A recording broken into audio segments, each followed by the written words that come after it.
Roll call.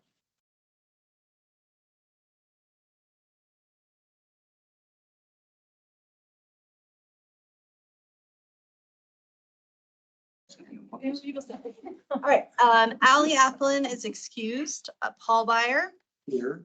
Tina Berger. Are you online? Absent. Alicia Chi. Absent. Abel Estrella is excused. Dirk Foreman.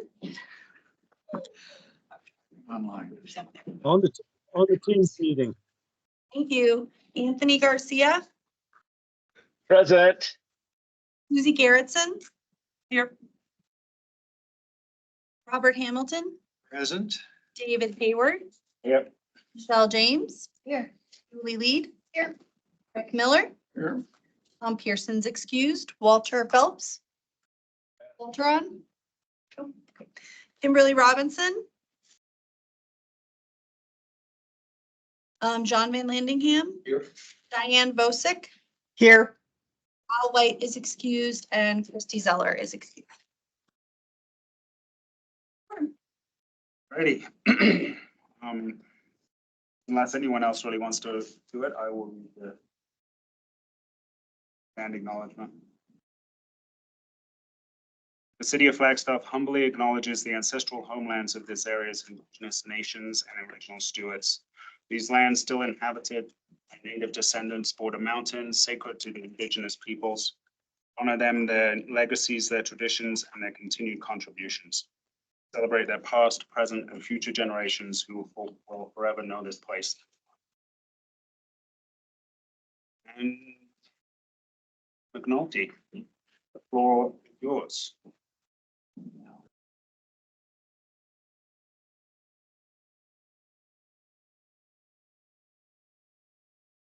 Or I guess it's good evening. Good evening. So I'm Michelle McNulty. I think everyone I know here. I'm going to give a quick update on the last cap or land availability suited. This is information only, so we're not really seeking feedback, but we want you to understand kind of the outcome of what we're finding through this code analysis project and how that will feed into the regional growth plan, other things that you all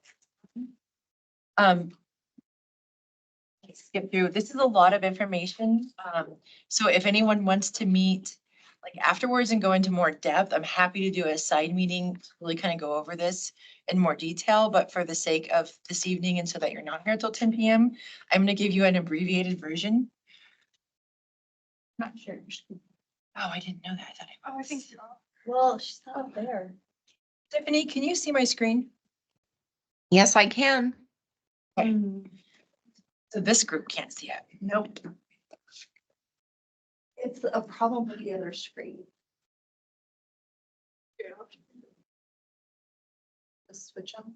There we go. Okay, good. Julie just spends far too much time in here. I've spent a lot of time in this room. Yes. And I just want to remind folks in the back, since we had a brief pause, if you wouldn't mind signing in so we know who came from the general public. And if you would like to speak when we get to public comment, make sure you check that box. Okay. Way back. Okay, good. You're up. All It's right. not showing you in slideshow.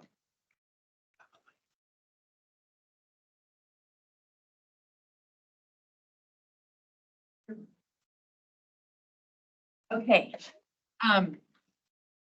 So, sorry. Okay. So with me tonight is Tiffany Antal, the zoning code manager, Jennifer Michelson, who's with housing. Genevieve Parathree is online with sustainability. And the reason why I say that is this project is a partnership between planning, housing, sustainability, and Mountain Line. Estrella Hollander from Mountain Line will be here a little bit later. So this project kind of provides a much needed base for high level coordination between multiple city divisions, and it's really providing highly coordinated meetings with engineering, development engineering and transportation, fire, building safety, economic vitality, water services, and other divisions within the city. So kind of the project scope for anyone who's new to this project. The land availability suitability is really focusing on what land is available in Flagstaff and its potential and barriers. When we look at barriers, we're really looking at those things that are regulated in code. The code analysis is an in-depth analysis of all development code and processes through the lens of the city council commitments to address housing and climate. And it's an analysis of what's working and what's not. And I want to emphasize, we're also wanting to make sure we understand what is working because we don't want to lose those things in an effort to modify and clean up our code. So quick overview on the land availability suitability. So why are we even doing this? We have limited land left to develop and we have a lot of different needs. So we have a housing crisis, but we also need to make sure that we retain needs for our commercial needs, industrial, as well as parks and open space. It also provides the context for right sizing code amendments. We need to understand what our barriers are so that when we fix code that they're addressing those and aren't just using a kind of a generic across the board code. And this is also going to inform the regional plan process. So the project boundary did include some of the outside of the area, outside the city, but we stayed within the Metropolitan Planning Organization boundary, which does include some county areas. So this is just a general map of the areas that we looked at, kind of provides what was identified as vacant parcels, underutilized being a parcel that's development is 10% or less value of the land. And then also kind of mapping out the environmental constraints. In the links to the actual reports, these maps are broken in down to individuals so that it's not all clumped together and easier to read. So this is a very high level process looking, initially at what are the appropriate zoned properties in the study area on the focus of housing. Looking again at what's vacant, what's underutilized, kind of from that inventory, identifying opportunity sites. Opportunity sites are those that have the highest potential for redevelopment or development in the near term, like the next 5 years. And it could be because of development that we see happening in the area. When you start to lose a certain value of the structure on your land, you're more likely to have a redevelopment or an infill project come along. So what this found is that we have about 8,125 acres of vacant land spread across 2,242 parcels. Approximately 7,000 of these are unencumbered by environmental constraints. And then of those that had environmental constraints, steep slopes were the greatest occurrence. 6,735 acres of vacant land are residentially zoned. And then approximately 5,400 acres are spread across 1,800 parcels of underutilized land. And approximately 4,800 of these acres.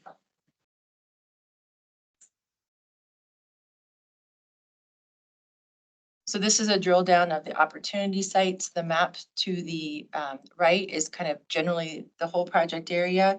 And then to the right of that, to the left is the whole project area. And then to the left is an inset of downtown properties. And a lot of those in the downtown action and vision plan, identified several catalytic sites that were primed for redevelopment. And those opportunity sites outlined in red correspond with those that were identified as catalytic sites. So kind of just some general conclusions on that. This study is 56 of the 51 sites are commercially zoned for about 21 acres. 9 sites totaling over 2,500 acres are rural or estate residential. The next couple of slides are going to talk about why this is important, but rural and estate residential are our lowest zoned zoning districts, 1 unit per acre. So the greatest potential for housing yield is in those larger tracts that are going to require rezoning and significant infrastructure and planning investment. Then we're going to go to the code analysis. Development codes are. No, I don't want to slow you down, but I think on our last walk, you or Sarah or both of you mentioned the idea of perhaps removing those zoning restriction, like, it sounds like a brilliant idea to remove that hurdle For rezoning. for rezoning. Don't disagree. And that will be further talked about in the rest of this presentation. Okay, all right. Yes, I think you'll really start to understand why Digging. we were having, good, thank you for that. Okay, the code analysis project. So code is what implements our plans and our policies. We have plans and policies that call for really bold and urgent action, but our codes haven't been revised through the years to make sure that they're keeping up with that and actually achieving those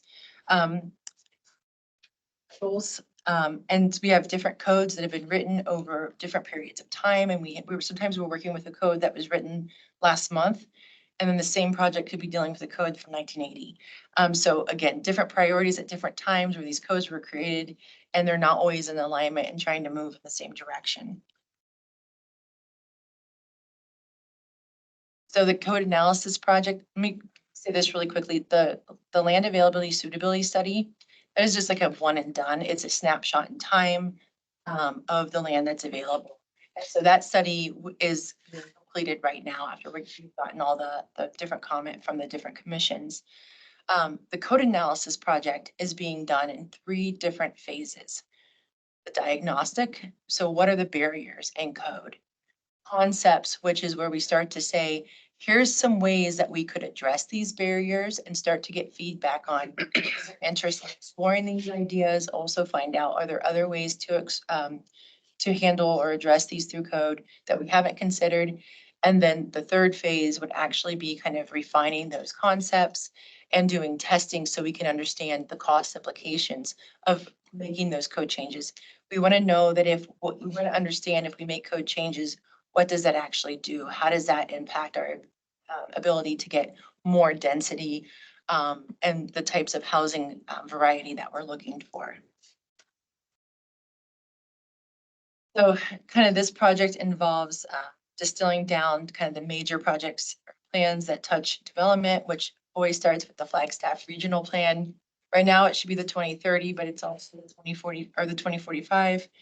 The 10-year housing plan, high occupancy housing, specific plan, Flagstaff carbon neutrality plan, active transportation master plan, and Flagstaff in motion, which is Mountain Line's 5-year plan. And out of all those plans, the consultant team worked with staff to really distill what are the key outcomes that those plans are calling for and how are they impacted by code. This is just the breadth of all the different codes that we're looking at. These are all codes that touch development. And so we want to look at them at one time to make sure that we're fixing them all at one time. We're also looking at our different our practices, development processes, as well as technical manuals that regulate our transportation impact analysis, our incentive policy for affordable housing, as well as the incentive for sustainable building design, and then the Mountain Line design guidelines. So this process has just been a really close review of all of it, all these different codes, processes, plans, talking to staff, talking to people who use these codes, as well as looking at different cases that staff provided them, the consultant team to look at to understand how those barriers resulted in certain outcomes from actual projects. And then doing some residential development site building and unit modeling, again, to kind of get an idea of how those projects were impacted by the barriers. So quickly, the key findings from the zoning and subdivision codes. Kind of starting in context of what we found. So when you look at where is the buildable land and what zones have the most capacity for new housing, again, we have that 2,352 acres in rural residential and estate residential. We have 82 acres in our R1 or single family residential, 26 in manufactured home, 24 acres in medium density residential, 20 acres in high residential or high density residential, and 13 in our commercial zones. All of these zones in those commercials allow for housing. Where does the regional plan call for new housing to be prioritized to meet climate and housing goals? Well, it does call for infill development in existing neighborhoods. Commercial zones are prominent in those existing neighborhoods, so that means that those are going to be the areas that are going to be probably primed for redevelopment. And so if our commercial codes aren't working for residential and getting the type of residential that we are calling for in our plans, then we need to fix that code to make sure that we can get that density and the type of housing that we're trying to achieve. Same with the medium and high density zones. They're also very important in achieving more infill density. It also has to be balanced with opportunities for new housing sites, which those greenfields are all in that rural residential and estate residential. So that brings us to the question of how can the city ensure that the rezoning and subdivision processes are keeping pace with housing needs? But we also want to make sure that the development meets our housing and climate goals. So it's something that we're trying to work through of how do we get what we need, but also not lose the value of what we're trying to achieve in our community. So in looking at all that, we have to understand where are our most vulnerable to being displaced, where are they located? So we also looked at different displacement risk data to evaluate which neighborhoods were in different phases of displacement. And so this is a map you can kind of see out by that's Christmas tree and smoke rise.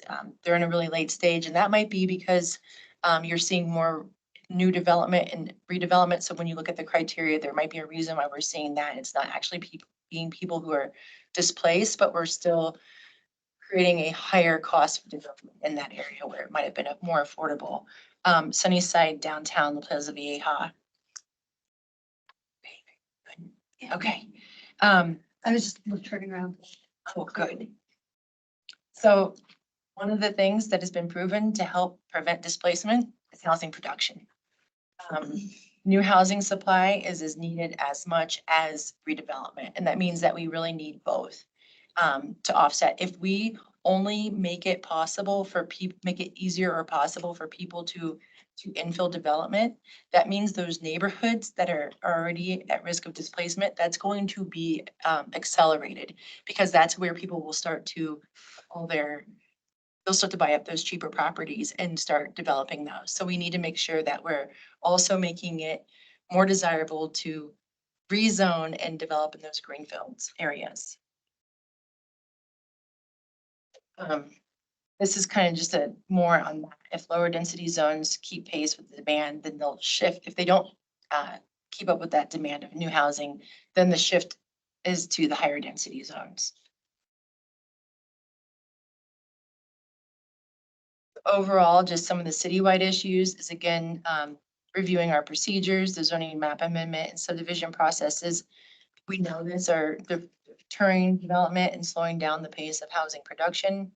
Our affordable housing and sustainable building incentives are not economically compelling and are undercut by other provisions, so people aren't taking those incentives. The resource protection is not optimized to balance housing production goals with environmental goals. Minimum parking requirements are a critical barrier to housing affordability, development feasibility, and climate goals for higher density housing in transit served areas. And then high occupancy housing requiring a conditional use permit and other specific development standards are a critical barrier to high density housing.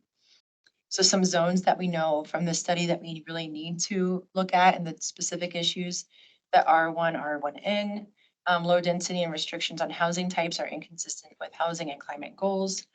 Our medium density residential, higher density allowances are needed to encourage smaller, more affordable units. And then our commercial zones could provide for higher densities that support goals, but parking requirements in the HOH or the high occupancy housing regulations limit this potential. This is kind of a illustration of what a subdivision plat process looks like, and you can see that it's council, and that's after you've gone to planning and zoning for the concept plat and the preliminary. That's a very lengthy process with a lot of uncertainty. And if there is a missed quorum or goes on break, that can exacerbate a season. From the zoning map amendment, just requiring the development agreement is oftentimes very complex and it limits flexibility and deters rezoning. They often, DAs or development agreements also often focus on addressing citywide needs. They're often very difficult for one parcel to actually take on and to satisfy. Kind of the concept plat phase of the subdivision process adds unnecessary cost and delay. We're actually actively working on a code amendment that would remove that as a step so people can go straight to preliminary plat. And then city council approval at all subdivisions add an unnecessary uncertainty and cost and delay. So we're also working on revising code to provide for streamlining that. So a little bit about the barriers with our R1N. The max density is 6 units per acre. All the tests that the consultants ran, they could only get 4.7 per acre. Part of that issue is our requirement for wide streets, which consume a large portion of the site. And then a minimum lot size of 6,000.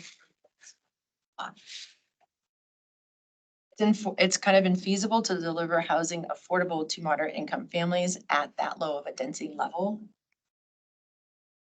And then you have restrictive use regulations and low density that discourage the missing middle housing type.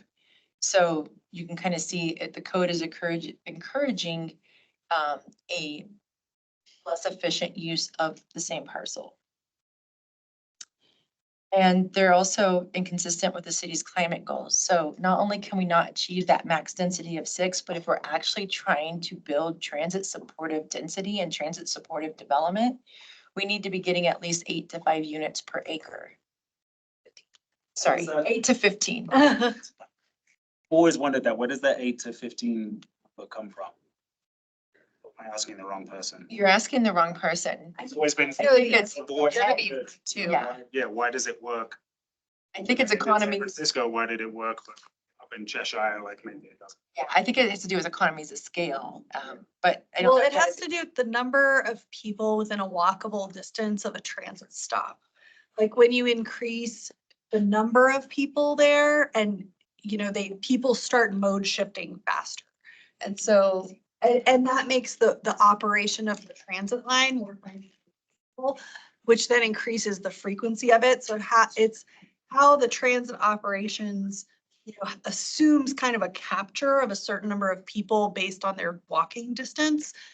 Getting more people into that quarter-mile and half-mile walking distance increases it. And I mean, there's other factors too, like connectivity. Like sometimes I call country club a transit no man's land. Like until we are running like robot transit, it's never going to be efficient to provide transit in country club because we built it with a network that doesn't support the ability to provide transit. So you have to have the network, but then you also, like, they run much better, much more efficiently, and they operate at a lower cost when we can increase the density in those places. So does that help? That's what Estella and other people at Mountain Line have told me over and over. Perfect. Thank you. Okay, and then we have our medium density residential zone. A variety of housing types are allowed, but the max density encourages larger, more expensive. So max density is 14 units per acre. But we, which isn't very much for that kind of a zoning district. So instead of getting smaller stacked flats that are more affordable, we're getting larger units that translate to a higher cost. So the graphic to the right shows, you know, same piece of land producing 880 square foot lots or units that can go for $541,000, which I'm not going to say that that's cheap, but I'm just going to say that's where we're at.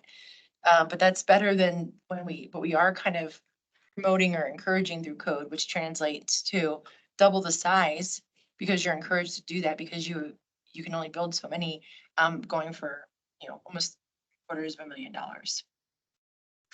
And then we have our resource protection overlay zone. So the graphic just shows that right off the bat, have to take, you're basically restricted from developing 30 to 40% of your lot, which means this is 1 acres, you really only have 0.66 acres to actually develop. So it requires a large share of resources to be preserved on each site. It doesn't really allow for forest and slope resource areas to be. So what that means is if this parcel was encumbered by a slope, and that slope had all the trees that you were required to save as your resource protection, you couldn't save all those within the slope. You can only save a certain percentage that's in that slope, and the rest has to be on the flat land, which is going to be for development.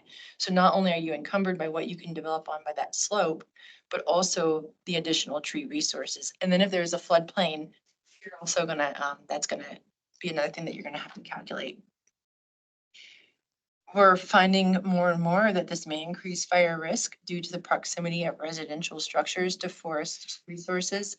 A smaller group from this steering committee got to go on a site visit and see that firsthand, what we're talking about, where when you're required to save certain trees, it's forcing developers to build their houses right up on those pine trees. And so you might have a pine tree or several pine trees 2 or 3 feet from your house, which means that if there is a fire and there's something that ashes or any kind of killing that jumps, you've now spread that fire potential.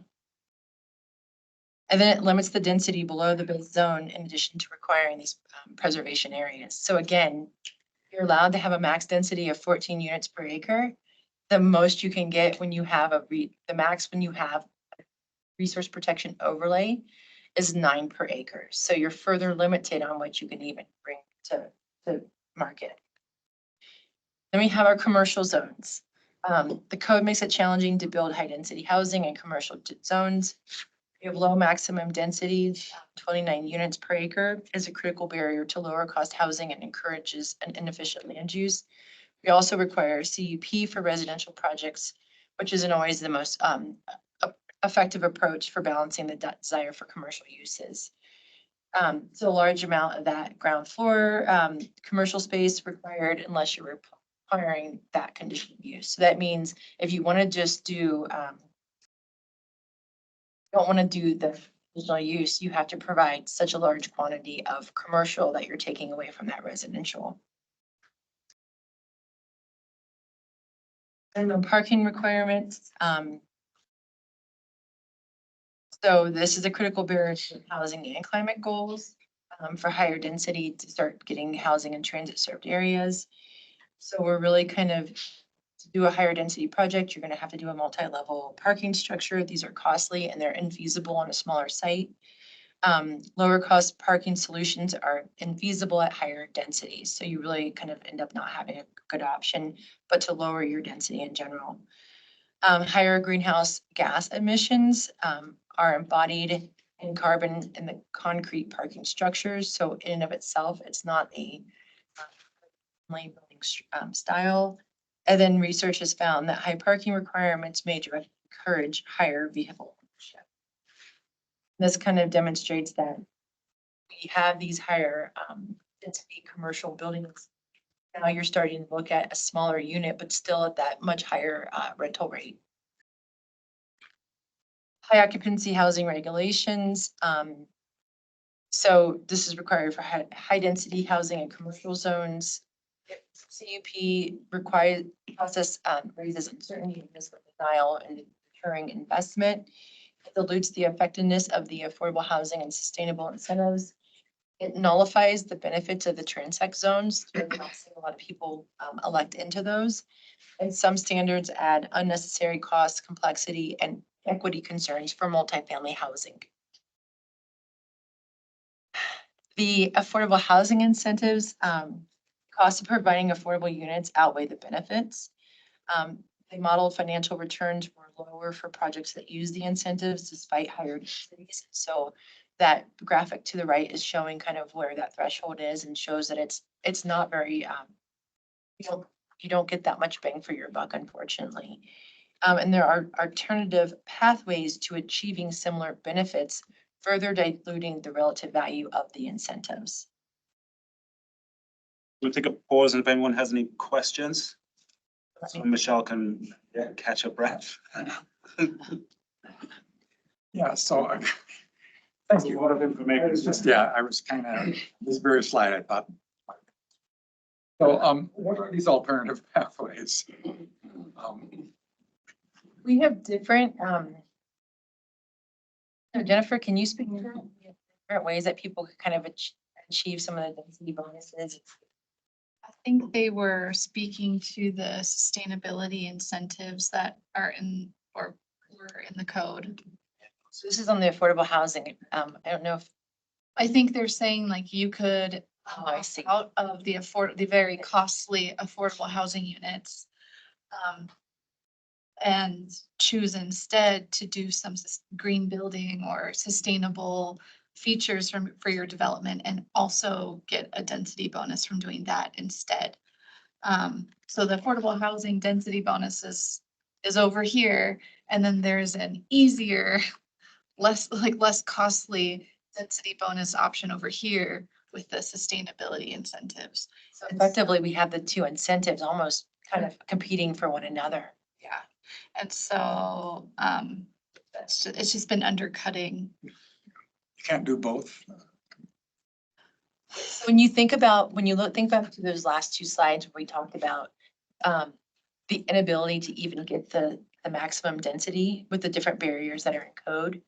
We're finding that most people don't take the incentives because they can't even achieve the maximum density that they're allowed to have, which means they have no reason to take an incentive.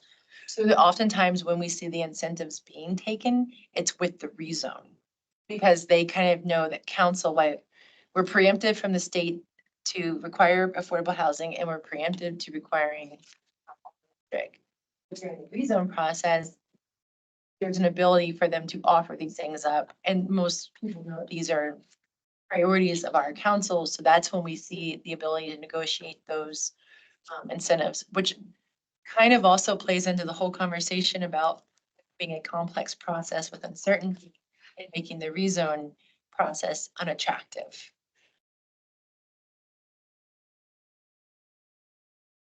Let me describe a little sort of why that this is good. This is really relevant to why we've been doing all the work we have with the regional plan, and what it means is if we keep ranking everything equally, we don't actually get the results we're seeking, right? If we say we have sustainability incentives and we have affordable housing incentives, so we're addressing the emergency, the market realities and externalities of just not being an island means things like what's on this slide can happen, because we are not anchoring our decision making to what's actually going to be the outcome of what we are trying to do.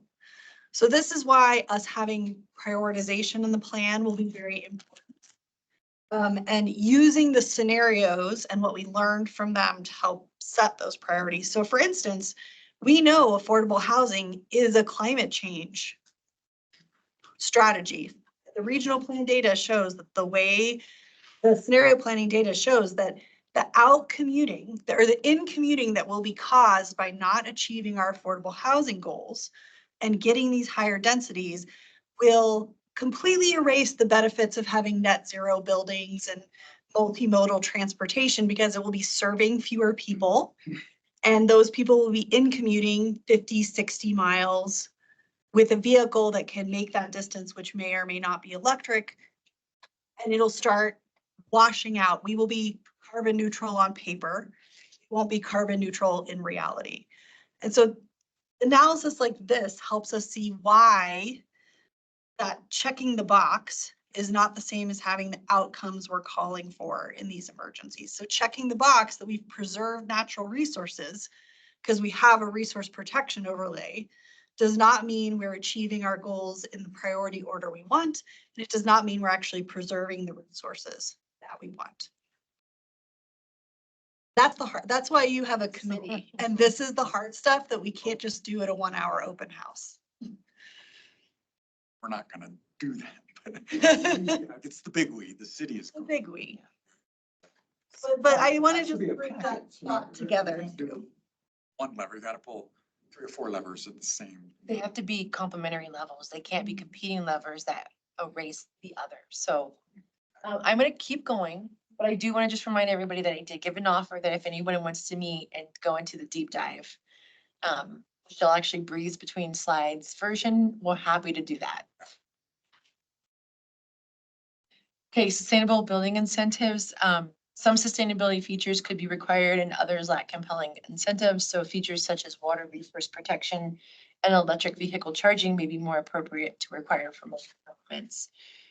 All electric buildings are essential to the city's carbon neutrality goals, but many developers continue to build dual fuel or electric gas projects. And the density bonus is not a compelling incentive for many projects because it's too low or not achievable while complying with other standards. So kind of getting back to what Sarah just said, that, you know, have all these tensions with other policy goals, because it's not just housing and it's not just climate that are priorities of our community. But addressing these barriers have to be reconciling tensions with the city's other policies and goals. And the report identifies 6 goals as potentially impacted by addressing these code barriers, such as community character and design, infrastructure sufficiency and funding, historic preservation, parking management, resource protection, involvement. And so strategies for reconciling these tensions with these policy goals will be also evaluated throughout the code concepts and code recommendation reports. But as Sarah said, everything can't be equal. Part of this whole project is like prioritizing our priorities. We need to have tough conversations in this community, and the time is now. Like we can't punt. We just have to do this. And so that's why we're all in this room today. So some of the transportation and access code issues, our street cross sections are wide, they're complex, and stakeholders have noted that they are highly prescriptive. We have winter parking ordinance that leads to off-street parking, even when streets are designed to accommodate parking, but then you can't use that parking for 6 months out of the year, which means that we're reluctant to allow a development to use off-site parking or otherwise known as on-street parking to account for their parking, because that development's not gonna be able to use it for 6 months. So we've got to figure out how to manage the snow and keep cars on the streets. I lived in Alaska for 15 years. I can tell you, you can do it. So cul-de-sacs are commonly used and generally an inefficient development pattern. That also goes back to some of our resource protection overlay and how we calculate that. It actually kind of encourages cul-de-sac design versus street connectivity. Setbacks on alleys conflict with the benefits of alleys, promoting building forward pedestrian-oriented neighborhoods. So the setbacks are wider than needed, but they're not wide enough to accommodate a car, so you can't use it for your parking. And then driveway standards for multifamily development are the same as a commercial development, triggering very large driveways and parking areas that may be overbuilt or smaller projects such as 3 to 4 units. All of these, the city can change all of these. The state's not telling us you can't do any of these. That's correct. These are In our power. It is in our power.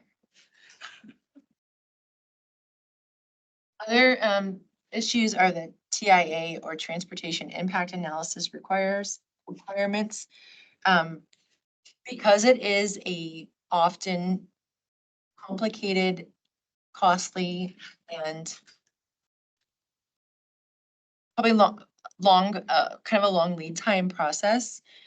Developers actually, we see them decreasing the number of units to avoid triggering TIA thresholds if there are known offsite liabilities, which reduces the housing supply. So kind of going back to where we talked about those large acre lots, they're going to need to be probably upzoned and rezoned. We know that developers tend to go the path of least resistance and develop those at their by right meaning what their 1 unit acre density, so that they don't trigger known infrastructure needs. So when we're talking about sites that have no infrastructure, that's a big cost to that development. And then there's an example that I always like to tell people, I mean, it's like, you can't build 1.5 lanes of road. So if you're building housing all the way down the side of it, you're going to build up until you have to build 1 lane of road, then you don't want to build the second lane. Because you might only need 10% of it, right? But like, you're gonna have to build the whole thing. So you're kind of, like you said, you're incentivized to just stop. But I mean, there's ways of working around that if we had the right one. Yes. What we're trying to get to. And then there's concern about equity amongst development projects. A standardized impact fee would be something that could help resolve this. I will say, I think when we met the other day, we actually did get a grant. The city just received a grant for $2 million to do a Vision Zero plan as well as a transportation master plan, which is a really first step into allowing us to kind of build those steps to get us to better policies, both in how we do traffic impact analysis, but also in giving us a vision so that we can start to fix the code to go with that. Is Vision Zero the pedestrian fatality? It is. And that's it. That's my last slide. Time or behind time? I think I'm Right on time. Oh, am I? Okay. Figured. Send it over. I know there's a lot of partners on the call. I would invite, okay, if anybody wants to add anything and they heard any questions. What does TIA mean? Transportation impact analysis. I actually took out the slide for WISAs, which are water sewer impact analysis, which is also another requirement of new development. And that looks at your water capacity and your storm water your sewer needs, which is also another requirement of new development and well, and redevelopment if you're increasing who's being served. And that also has some challenges to the rezone process. Thank you. Does anyone have any questions? We are a little bit over. No. I was so We can- engaged in Michelle's We can presentation. do questions if people have them. I'd rather people have their questions answered. Do you have any, did anyone have any questions for Michelle? Well, I guess I like the idea of decreasing the minimum parking requirements. And I would love to actually discourage cars somehow without becoming cruel. You know, are there strategies of cities have done good things to discourage people from getting more and more cars? So I live in a neighborhood, number of cars has doubled in the last 17 years since I bought into this neighborhood. Student neighborhood, every student has at least one car now. I'll start with a couple things and I will, I know Genevieve will probably want to add a few things, but like when I think of the things, I mean, I think about communities who have invested in multimodal transportation systems, including, you know, rapid transit, you know, and recognizing that we're a smaller community, we're going to be limited to having that population demand to support certain things, but you know, having alternative forms of connected multimodal transportation. Buffalo, New York has, I think they've gotten rid of their parking requirements. Anchorage, Alaska has gotten rid of their parking requirements. Moving more towards, you know, that developers kind of know what their market is and that they will build what they need and not overpark it, because oftentimes the code, what we have is, I mean, we talk about like a blanket approach. A lot of times your parking standards are just look at anybody's code, zoning code, and I bet you across the country, you're gonna see very similar calculations, and not every city is similar. So we need to look at what works for Flagstaff. Some people do managed parking strategies, having strategically located parking garages that are kind of within those certain nexuses to commercial districts. Genevieve, do you have anything to add? Hey, Michelle. Yeah, sure. Hey, everyone. Genevieve Perthy with the Sustainability Office. Yeah, so I think one thing that lowering or removing minimum parking requirements is actually pretty common across the country these days. A lot of cities have done it. A lot of them are considering it.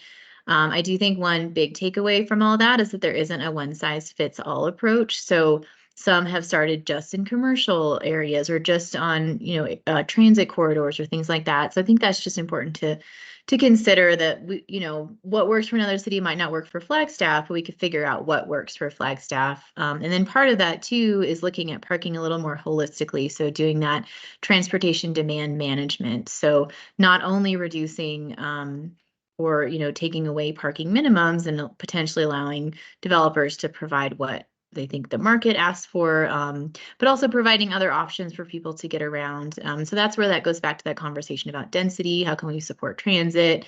How can we support, more multimodal transportation? The city does have that active transportation master plan in addition to the carbon neutrality plan that Michelle mentioned previously. And then there's the a new grant that Metro Plan received. So there's a lot of things coming together to kind of look at parking more holistically. But I think that this code analysis project supports the idea that we need to look at that. And one book I would highly recommend if anyone's really interested in this topic is called The High Cost of Free Parking. And I can put that in the chat.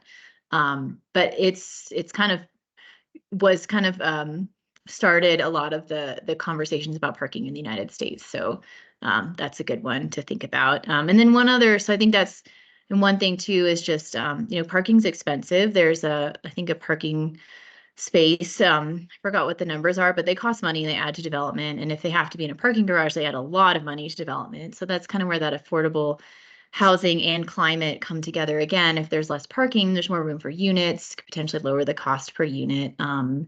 So I think there's just a lot of avenues where this stuff really overlaps in meeting climate and housing goals. That's all I got. Thanks.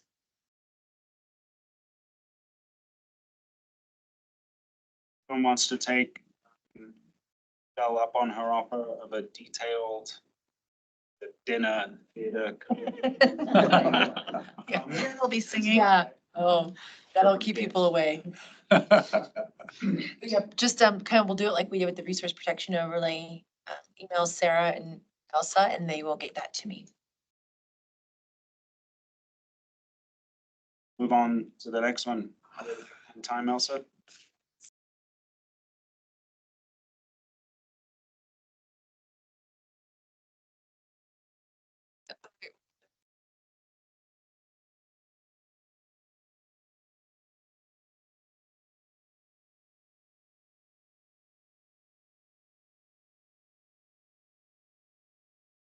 So,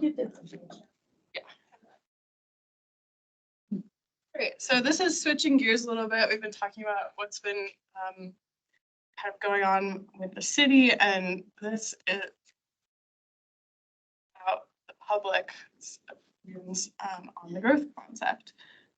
So I talked about this at the last two meetings, and but we had a round of public engagement from May 2nd to May 14th. We had an online survey and we had 2 open houses that were in person.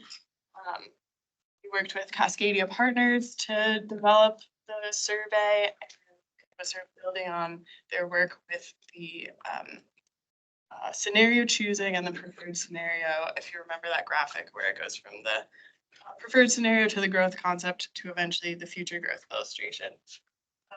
I'll also note, I have some larger maps that since we're now getting into more of a map topic. So if anyone wants one of these, some around. So these are the future growth illustration, which is based on the growth concept. And yeah, so our survey, we got about 120 responses. I did start the survey earlier than we had initially responses. And the way it was set up, it provided context from the preferred scenario to the growth concept. It displayed the growth concept. It asked for feedback on different building blocks, so both the location and their characteristics.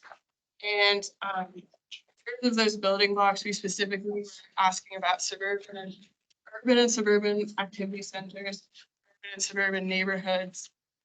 And did also ask about rural activity centers and neighborhoods in a little bit less detail as we were proposing changes there. I'm going to go through each section and talk a little bit about what the responses were,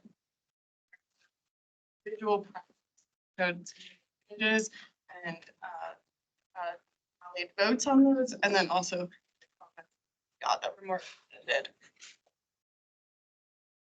And also, I'll just say before I get started, the purpose here is to share some initial takeaways from the result, just to sort of enhance our discussion on the future growth demonstration at next, and on the land use framework includes this character of these different building blocks. And so we're bringing forward some ideas from the public, and this is kind of a temperature check on where there's an appetite for the type of change we're proposing and where there's reaction towards the status quo. And we'll have time to talk about questions at the end, but I'll try to get through this pretty quickly. Okay, so for urban activity centers, we showed a couple of different types of images. Some you can see there's a 5-story building, there's a 1-story building, there's commercial, there's mixed use. These are some other images that were residential, and then even a 6 to 7-story mixed use building. And there's the tallies you're seeing here are from the online survey, and then we also included stars to show the in-person results, because there were a lot fewer votes at the in-person and open houses. It didn't drastically change the order of these, but I'll call it out if there was an order change when you combine those two results. So yeah, what we're seeing from urban activity centers is that there's this interest in the 5-story mixed use building, and then also the shorter, the 2 to 3-story commercial or mixed use buildings. And there was really lukewarm enthusiasm for the 4 to 5-story multifamily building that did not have any commercial in it, as well as a little bit lukewarm on the shorter commercial building with parking behind. For suburban activity centers, we showed 8 images. And you'll see that some of these images do repeat between categories. And I'll also say that these are not images that are going into the plan. These are meant to get a temperature check in the, we'll have different images that are, will actually appear. So these were 4 of them, and then the other 4, they included also some residential development. And it turned out that the residential leaning ones were the top choices selected by the respondents. There was interest in the 4-story mixed use building. It's this one. And again, the 4 to 5-story multifamily was relatively unpopular, as was single-story commercial building. So some of the overall comments that were more open-ended on urban and suburban activity centers, there were 81 comments. The comments related to the urban activity center images and locations leaned supportive. The suburban comments were a little bit more mixed. Some of the themes from the comments were that there's support for mixed use, but there's also a lot of comments expressing a preference for 2 to 3 stories for that mixed use. That kind of aligns with what the votes showed. Pedestrian and bike improvements came up quite a lot in the open-ended comments. So, and that throughout the different categories, as well as parking management. So definitely when we're thinking about the character of these building blocks, it's not only how tall the building is, but also sort of how the transportation is set up around it and how people interact with the space. There were several comments expressing support for the 4th Street Activity Center, which is an urban activity center. It was proposed in the growth concept. There were some suggestions for changes to the locations of activity centers.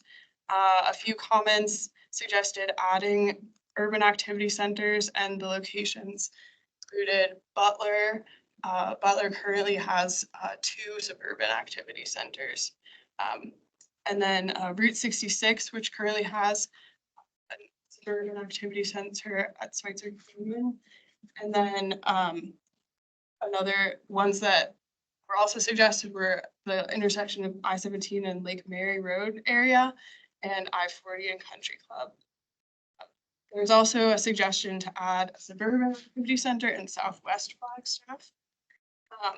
And then there were some suggestions related to upgrading activity centers or downgrading activity centers between urban and suburban. So one suggestion was to upgrade the suburban activity centers that are currently proposed for 4th and Butler and at Cedar and West.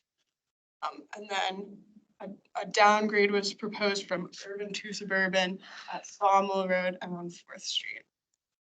And at the bottom, there are some examples of some of the comments, the kind of range that we got. So for example, more is generally better as long as the traffic infrastructure is able to handle it. That was an urban activity center comment. And then we also have this one, suburban means 1 to 2 stories. If you put taller buildings in suburban areas, urban. Variety of comments. Okay, so moving on to neighborhoods and starting with urban neighborhoods. These were some of the images that we showed. It was a range between detached single-family homes to 5-story apartment buildings. And then there's also mixed-use option as well. So what we saw here is that the missing middle housing and the mixed-use building, that was that 4-story building, and also say people could select multiple, so it wasn't just a singular vote for these. Single family options are middle of the pack. The multifamily buildings that are 2 to 3-story and 4 to 5-story came last in this survey.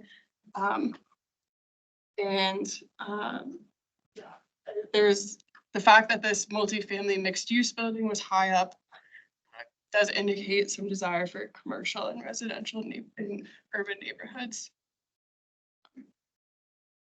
And then moving on to suburban neighborhoods, the range of images we showed here leaned a little bit more towards what's we traditionally think of as suburban. So attached single-family homes with medium-sized lots.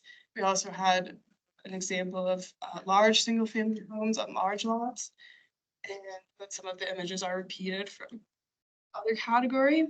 And the top choice was the cottages. Actually, the small cottages with shared common space, when you factored in the in-person votes, that was the top choice alongside the attached and detached single-family homes on small lots.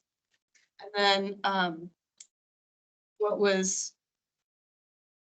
kind of, there's not a ton of support for the multifamily buildings up to 3 stories or for the large single-family homes.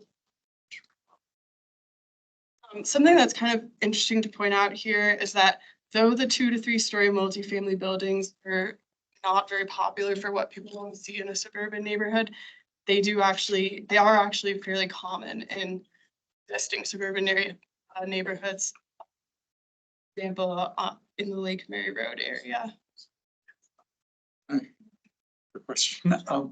So I think this is very interesting, but these are what people think they want to see. Can we go to some neighborhoods that actually have these things and ask people how they feel about it? In fact, I live near Rio Homes, which is, I would call, small cottages with shared common space. And when I go through it, it looks really intriguing, but I never see people sitting on the front porch and talking to different neighbors from the front porch. So is it working? Visually, it's very appealing, and I think this would be great in the evenings. You sit there with the beer, talking to your neighborhood. Maybe they do it. I'm not there all the time. I'm not there. For instance, is there some way we can find out what people actually do like as opposed to read? Well, I mean, I would say this survey is fairly surface level. It's not like an in-depth conversation with people. people who responded. So I think, yeah, we can take what we can from it, but it doesn't. So, yeah. So let me offer a context. I purposely am having Michelle and Elsa present you these side by side to show a dilemma.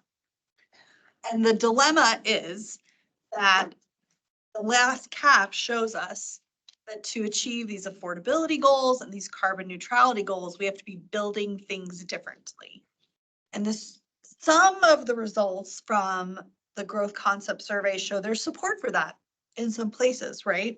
I don't think all the news is bad, but I think it shows us where having that difficult conversation will be the most difficult. So I would not get lost in the like, does it work or does it not work? Because the underlying issue is that people's concept of what we want from housing and the outcomes we want from housing are in cognitive dissonance for most of the residents of Flagstaff, right? We will see great support when we put carbon neutrality on an agenda at City Hall, and then low support when we actually try and build what it takes to achieve carbon neutrality. And in some places in this material, you'll see they're closer than we thought. And in other places, they're still pretty, those two perceptions are still pretty far apart. And part of the regional plan's setting of this next, the regional plan sets a benchmark for how we have that conversation going forward in the way that the land use framework and the future growth illustration describe these future conditions in our community. But we have to know where we're starting from. We don't just build them from like the things that we read in Planning Magazine or the Journal of the American Planning Association. Those are real things. Those are real things that we read at the office or from what we saw. But that's what gets us excited. Or Landline or from the NACTO conference. Planners go out and learn all of that so we can apply it here. And this is showing us where, like, how do we right size this? So the benchmark is as far as we can get in 10 years, but not something we would all throw out the window right after we adopt a plan, right? I mean, I think we experienced that last time, right? We said, we want transect zones and we want mixed use development and we want mid-rise buildings in Flagstaff. And then we saw the hub. And we did not achieve what we wanted. And so we rolled back a bunch of things that now, as we are looking back at them, we probably rolled back too far if affordability and carbon neutrality are our biggest and most important goals, which is what City Council and every value survey that we did when we asked people what their values were, those were in the top 5 every time. But we aren't achieving it, and why? You know, I think it also ties to the 6 policy areas where we may have to figure out how to compromise. We're in one of Michelle's slides. Historic preservation, resource protection, public engagement, those are all great core values. But if we don't achieve our big values because of them, what will we be left with? And those are hard conversations. So I wasn't able to position their building that the way that they wanted. So we lost value there for not only the builder, but what happened with that. So achieving a way to give them flexibility to maximize it without focused on, we're gonna do it this way, it would have come out very differently. right, and we're not trying to give up any of those other values. We are trying to figure out where is the benchmark where we feel it is all better calibrated. And we can build enough consensus that we as a community think we can stick to that. Because if we keep adding every time and, you can see what you get is not affordable and not carbon. That's the hard part, right? We can talk about it in theory all day. The plan gives us a great opportunity to take such a better interdisciplinary look at each of those issues and see them in focus with each other, which is what I hope both of these presentations do. And then that's a great setup when we start looking at the 2 big tools, which are the map and the description of those categories, which is the part of the plan planners at this front counter will use the most. How do we get that right? What's the right measures? How do we describe things? What pictures are important to include? That's the conversation tonight. So Elsa's just telling you what we heard. So just listen to it as understanding the psychology of people who are interested in this topic and want to participate. To some of the open-ended comments we got on the urban and suburban neighborhood. We got 57 comments, and they generally lean supportive, showing for urban and suburban neighborhoods. But some of the big themes were affordability and gentrification. That came up quite a lot. Again, pedestrian bike improvements, preserving open space in neighborhoods. And then for suburban neighborhoods specifically, there was support for smaller lots and homes, including ADUs. And then there was also support for single family homes and an opposition to taller buildings. The suggested changes to the neighborhood designations, there are kind of split comments on this. Some were advocating to expand urban neighborhoods to the north of the hospital and upper and lower Greenlaw, which are currently designated suburban. And then also the JW area, though the survey respondents couldn't see the JWP area was blank for them, but that was a suggestion. And then there were also comments suggesting shrinking urban neighborhoods to downtown and sort of central areas only, which is more in line with the 2030 plan. Some of the comments were, for example, about gentrification. I worry that this plan may cause gentrification of traditionally affordable neighborhoods and will force families farther to the edge of town to pick up their community. It's definitely a concern. Commenters, and then also on suburban neighborhoods, there was a comment, allow some amount of detached single family homes, but prioritize dense multifamily development. Just two, and you can see all the comments in your packet if you're like to go through. Okay, so now moving on to neighborhood nodes. This is another thing we brought up, that we weren't showing specific locations.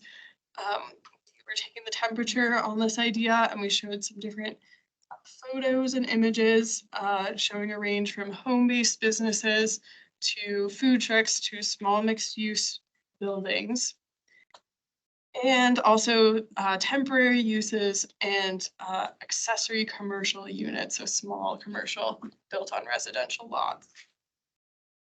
So the feedback we got on this leaned most strongly in support of small mixed-use buildings, which is interesting, as that's one of the more permanent examples of a neighborhood known.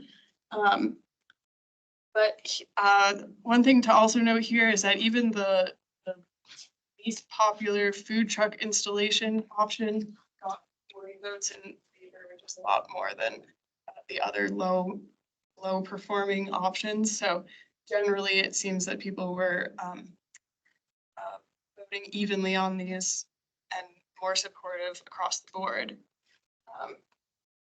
And then we had some comments on these that were generally tended to be supportive of the idea. A lot of comments mentioned wanting to support small businesses. Food businesses were called out specifically in a few comments, and commercial kitchens. There was comments on pedestrian and bike access and parking management. And there was also some comments about expressing a preference for identifying greenfield sites rather than residential to commercial conversions. For example, the lower comment in the blue box says the idea of nodes would need to be carefully applied. We don't want to lose our existing small housing stock to businesses as we have on San Francisco, Beaver, and Humphreys. There were several neighborhoods that were suggested that should include neighborhood nodes, and some comments that just said, put them everywhere.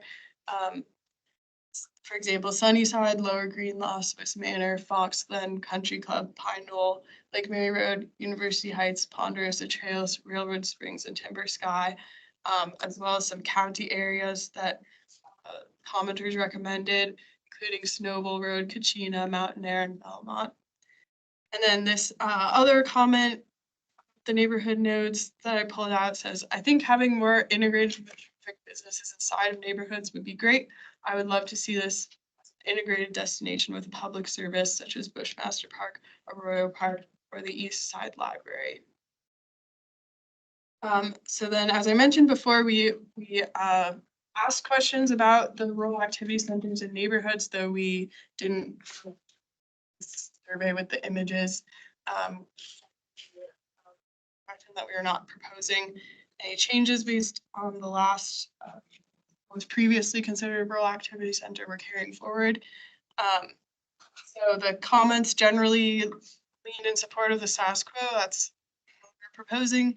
The themes of the comments were the idea of maintaining rural character. A few brought up transportation improvements specific to roads, parking, the streetscape, and transit. And then conserving natural resources and minimizing sprawl were some of the other topics that came up from the comments. For the very few comments that suggested changes to rural areas, the two requests were for more commercial activity along 89 and for allowing ADUs.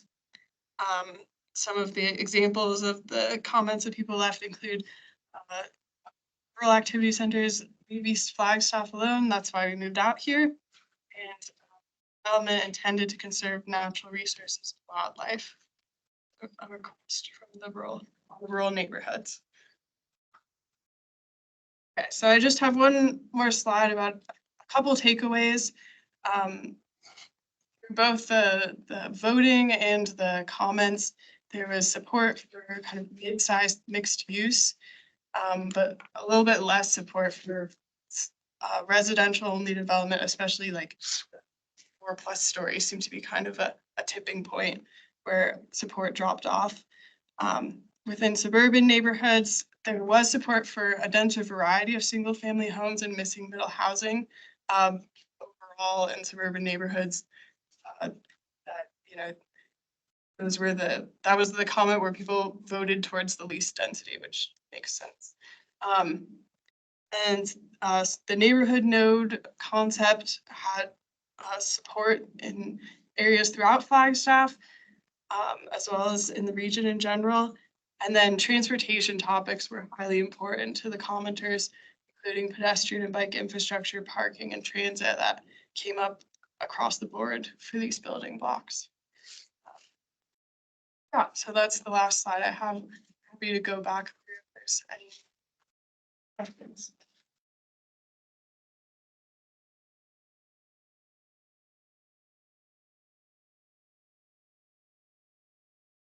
Seeing any questions? Oh, you just didn't get your hand up fast enough. Yes.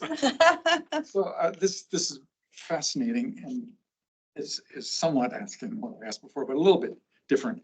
So like, how do residents of the hub feel about where they live? How do the neighbors feel about them? Laura is another one, 5 stories, bunch of people. How do the people feel about it? How do the neighbors feel?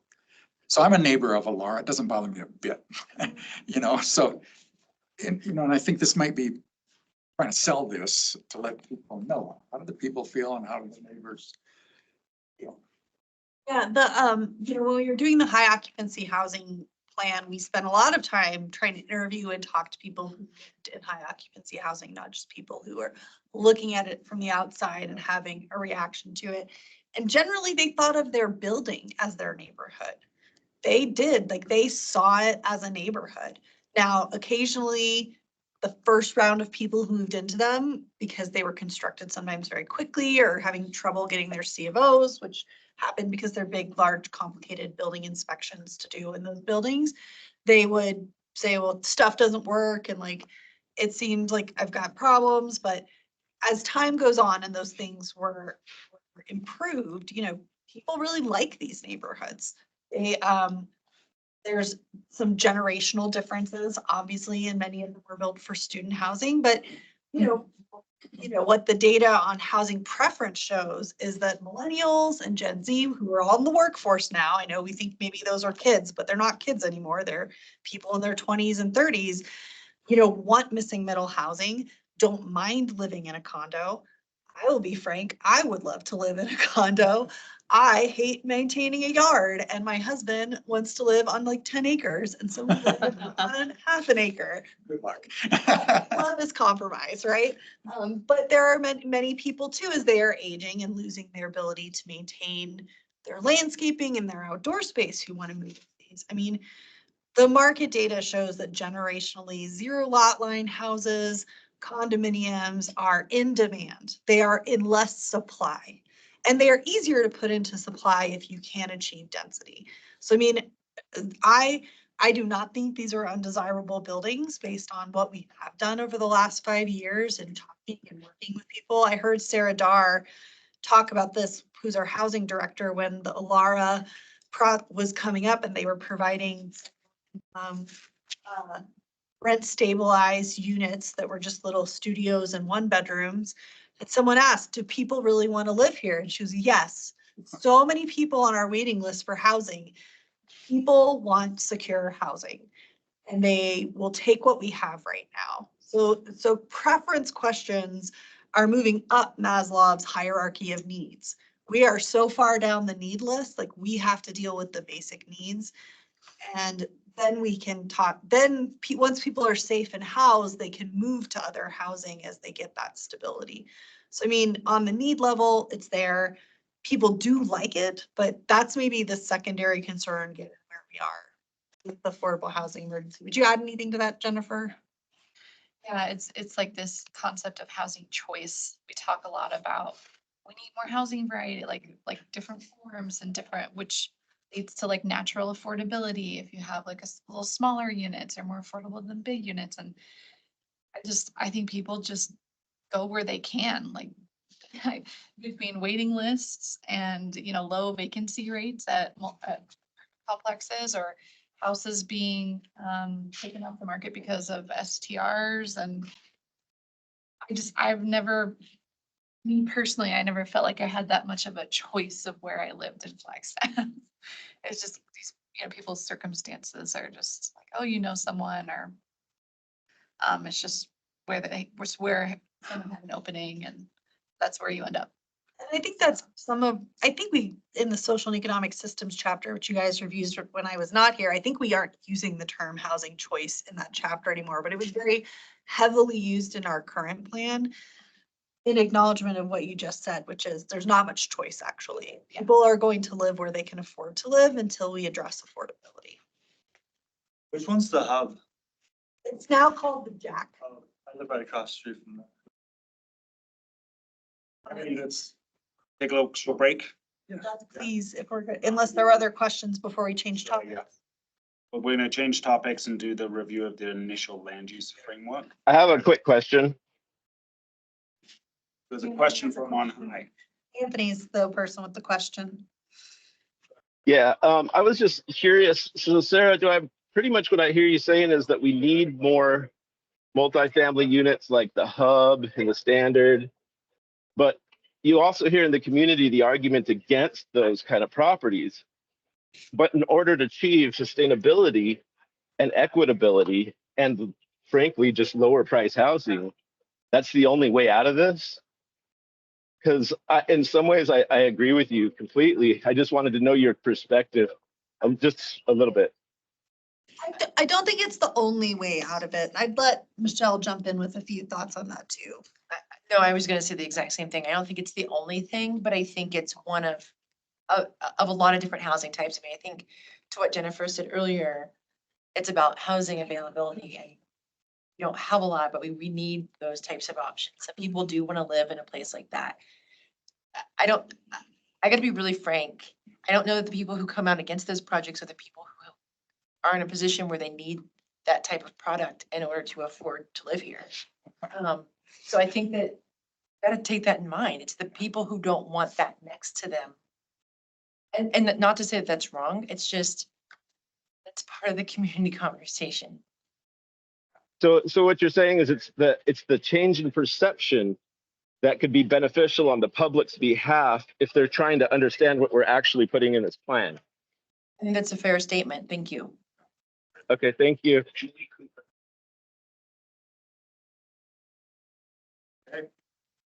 back at 7:30.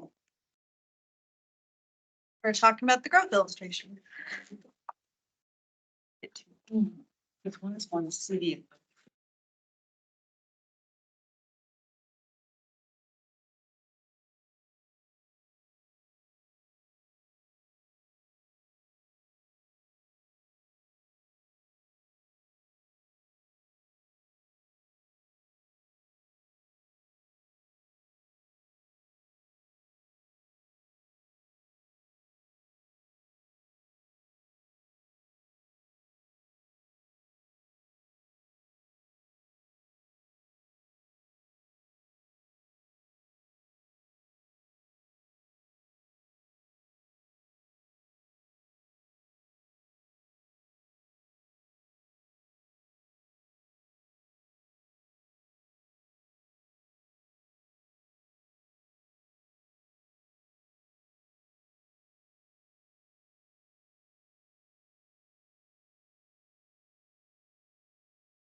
Show is about to begin.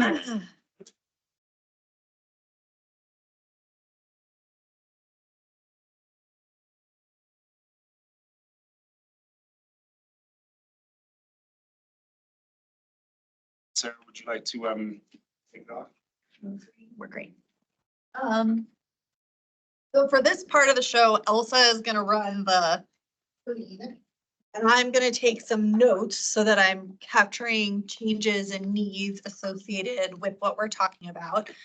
There are two parts of your packet that are relevant. So the first is I sent you an initial crosswalk of the.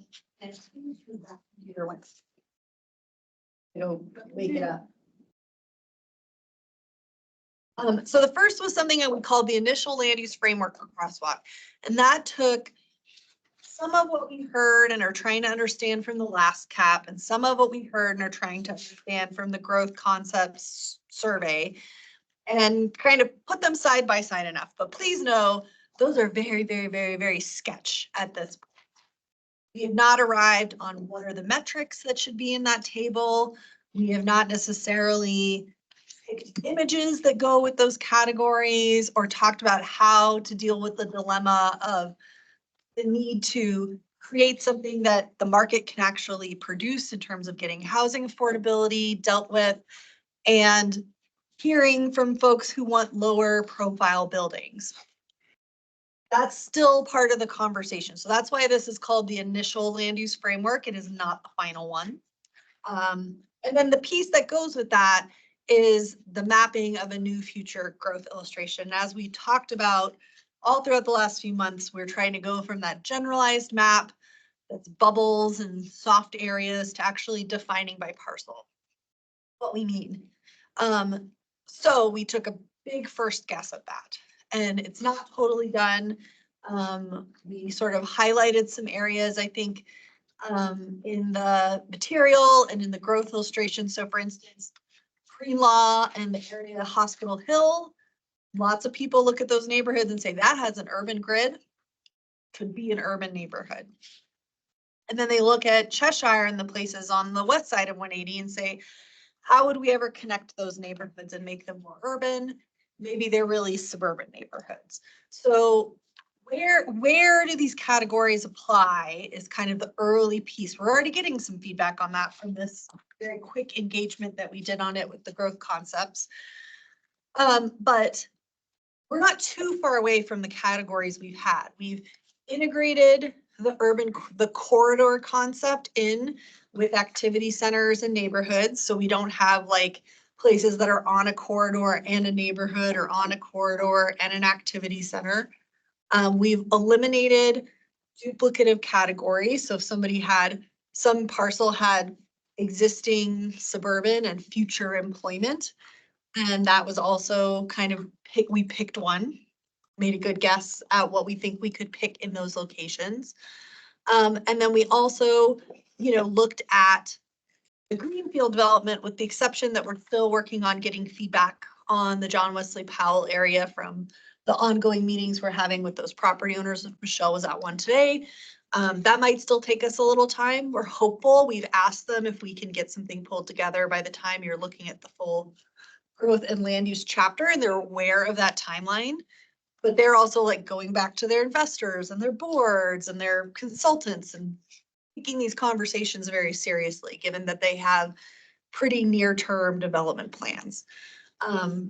So we're trying to kind of get all those pieces put into place so we can go out over the next few weeks and have conversations with state land, which I know Diane has been very concerned about how we do. Like having your first thoughts on this map will let staff go engage those other bigger property owners in these conversations.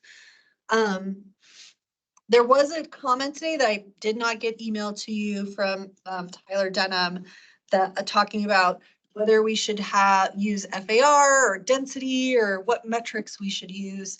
And I did forward that and put it in the folder if you have access to that on your phone or device. If you need us to like show it to you or print it out, that's fine too. One thing I will say is Last time we had a very generalized map, but like a lot of very specific criteria about each of these categories. And right now we have a couple ideas about criteria and a couple and a firmer map. So we're in a little bit of a different place. How far down the detail path we go with the land use framework and those concepts is a really good question for us to be kicking the tires on tonight. I think that's a really fair one. What is important to tell people about what makes the difference between an urban neighborhood and a suburban neighborhood is very fundamental. I think the question I always ask people too is, what is good suburban is actually a very hard question to answer. People know what good urban and know what good rural looks like, and then they struggle in the middle to describe it, or the ways people describe it tend to be very disparate, not like a tight, good concept that generally people understand, which is interesting because we all think we understand it super well, right? But then we hear other people talking about it. It doesn't have strong consensus. So that's one of those areas that planners struggle with because like even our ideas of suburban are highly variable. So with that in mind, I'd like to just know if they're first going through that big table framework. Let's start with that. Were there any questions or thoughts? I know we didn't stick a density number in there too far. We just said high, medium, low. We can define those and also discuss if FAR is a useful tool. I will say the way that FAR, the floor area ratio is described for these images is the way we think about it in our current plan. So our current plan says this area's FAR should be area FAR is something very hard to apply to an individual parcel. So we may want to move away from that and say parcel specifically, we should be getting an FAR of at least X. And that could be something we compare our zoning code amendments to. Say, are we setting zoning code in a way that lets people achieve an FAR of this in these zones? So that is, there's lots of pieces of that. I know this is all like planners think about this all day. It's very easy for us, the 4 people sitting in this corner and Jennifer too, because she's sat at the development counter as well, to visualize what we're talking about here. So let's talk through that part of the land use framework. Are there parts of it that you find confusing, that you want to understand better?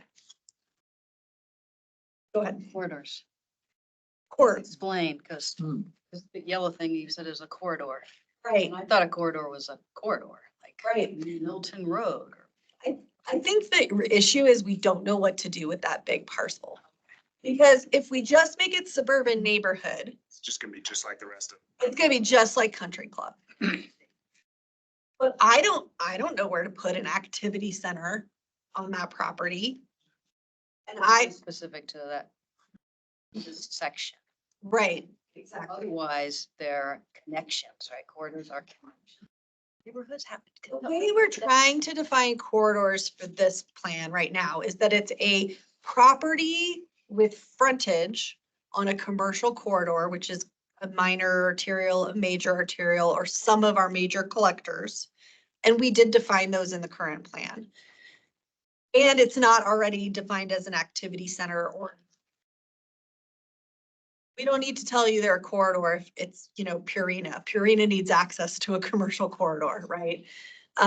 Same with you know, an activity center. An activity center that has a corridor through it is just a place on a corridor.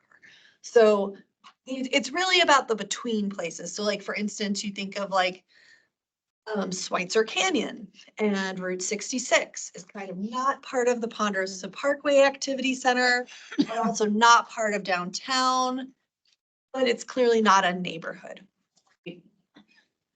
So those are the kinds of distinctions we're trying to make on that scale.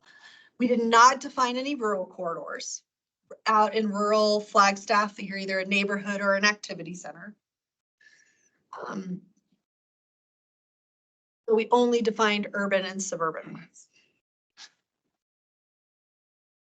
And it is really hard to define on greenfield development. I mean, and I think that's the question about the big section 30 from state land or John Wesley Powell or the property that's going to auction next week around equestrian estates from state land.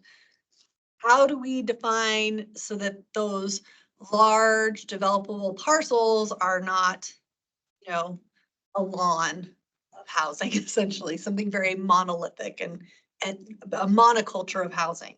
Because that doesn't serve, we know that's not going to serve most people in the community or create the housing availability we're looking for, and could create, you know, fewer chances at shorter trips and markets and things like that. So we don't have all the answers on that yet. We're here to hear some feedback on how we meet those expectations or how you'd want to see us meet those, so we can work on the next iteration.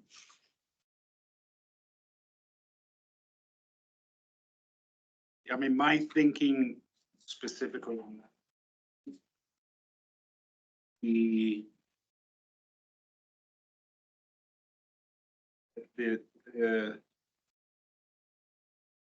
suburban neighborhood concept has to be large enough to also include the fact that any master plan, say one of those sections, would need a corridor. Or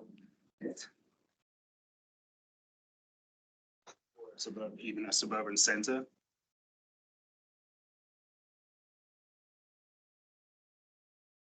We'll get master plan, right? I mean, it's written into the code that have to, so. And I mean, because I see where the struggle's coming from. Like, there's a big difference between a section, you know, a full huge chunk like that, and you know, an existing corridor where we're just saying, okay, well, when this old building gets torn down, that gets this, right? Or the one vacant lot that's still here. Like, what are we gonna do? That's my thought. Is that state land, that big yellow square? Mhm. We still want to make some kind of a plan for it? Yes, we've, since the 80s, we've been planning to have a collector. If you drive to the end of Butler, you get up to the top of the hill, it's a 4-lane road with a dead end, because we have expected since the 70s and 80s that there would be a road that connects to Walnut Canyon, or not Walnut Canyon Road, Walnut Hills on the other end. So that is a community connection we have been planning for a very, very, very long time. That means city or someone needs to buy that land, right? The city won't be the prior of that land. Some private developer will purchase it and then will come to the city for getting their development approved, for getting it rezoned. That's how the plan influences. We can still make a plan for it. Zoning. We can talk about what kind of zoning they could request from us and would be supported by our general. Sarah, do you know when that land is going up for sale and who is in the biddings for that land currently? Are you talking about section 30 or the piece near Flagstaff Equestrian Estates? I'm thinking the latter of the two, but it was just a question that was brought up to me by a developer that said, do you know that this date some state land is going to be sold, and I'm thinking about buying it, and I'm thinking about doing this, that, or the other with it to help affordable housing or something. The state land That's the question. department has a website where they post their auctions. You know, they do tell us when they are coming up. I remember we got an email recently on it. Just that the Woody Mountain one was going to be postponed. Yeah, the Woody Mountain one was postponed, but I think it was postponed to I guess it's like 2 weeks. It was postponed to the beginning of June. But they're on slate. We get different for sealed requests. bids. Oh, sorry. They're on track for sealed bids for this one. Yes, for that one, not for section 30, which is out by Country Club and Butler. No, I know, we're just. So Anthony, I think to answer your question, the city isn't privy to, like, beforehand, who all the folks who are putting bids on state land parcels. Yeah. But we do get inquiries, like we kind of, we will get inquiries, people just kind of do public records requests or different things, but it's not information we can share. And we don't usually know who that's actually coming from, so we don't have any. And this really just this really just adds a little bit of a context to, you know, to the fact that these lands will be sold soon and there are people vying for them and there are conversations around that too, apparently.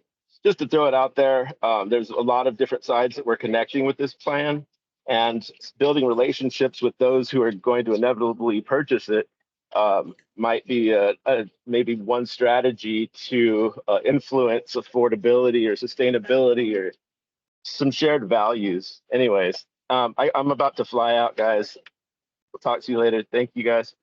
And we do very often, people who are bidding for state land do call and ask to speak with me or someone from about the regional plan. So this is a part of their due diligence that the educated bidders do on this process ahead of time. As they ask what's in the regional plan, they want to know what their potential zoning is, because all of these are zoned rural residential. You know, it is a good question though, and we talk about it sometimes, though it's a heavy lift of like, should the city just proactively rezone some of these and make them like HR? And that is a thing, we're fans.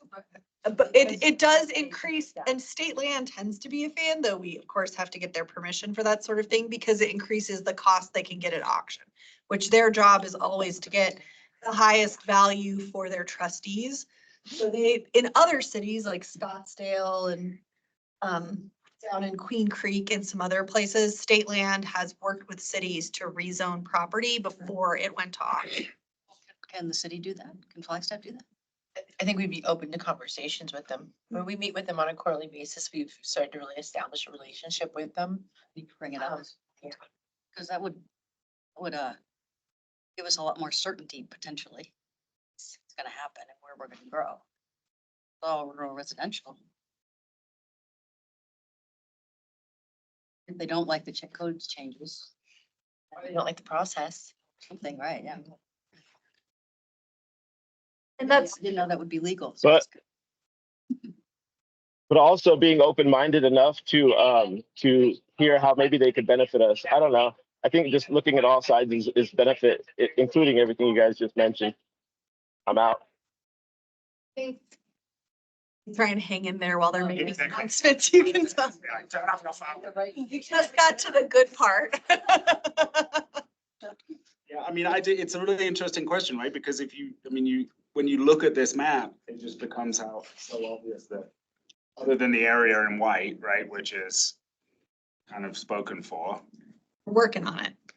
It won't be white when we get to the next version, for sure. Great band name, though. The state land's kind of all that's left, right? That's the biggest pieces, but I think that, you know, I think as Michelle showed in the last cap, one of the things the plan could really do is talk about how we want to increase density in all of these zones, right? Like you can see we are miscalibrated in our densities, right? Honestly, if we want transit in a location, we should make sure it's getting to a minimum of 8 units per acre. Right? So that means we've got to change some things in the zoning code. Maybe we move up MR and we move up R1 and we move up HR so they are higher numbers. I know when we did the HOH plan, the numbers we looked at, the people, and one of the reasons one of the numbers for urban neighborhoods is up to 50 dwelling units per acre is because when we looked at all the existing construction of a high occupancy housing and which ones people really complained about and which ones people really liked, there was a clear like demarcation at 50 units per acre. It was council that chose to lower it to 29 units per acre. The plan actually suggested that we should allow up to 50 dwelling units per acre by right without a CUP. And so that is a thing that we could suggest as we're with the map and the character and provide support for making some of those changes so we can see those densities be more achievable from our affordable housing perspective and our climate change perspective. Our carbon neutrality is easier to achieve. Net zero buildings are easier to achieve when they share walls. Edge is the enemy of energy efficiency, right? I think that me, the really challenging thing, right, thinking about the infill thoughts is there's so many other factors, right? It's not just floor area ratio and dwelling units per acre. It's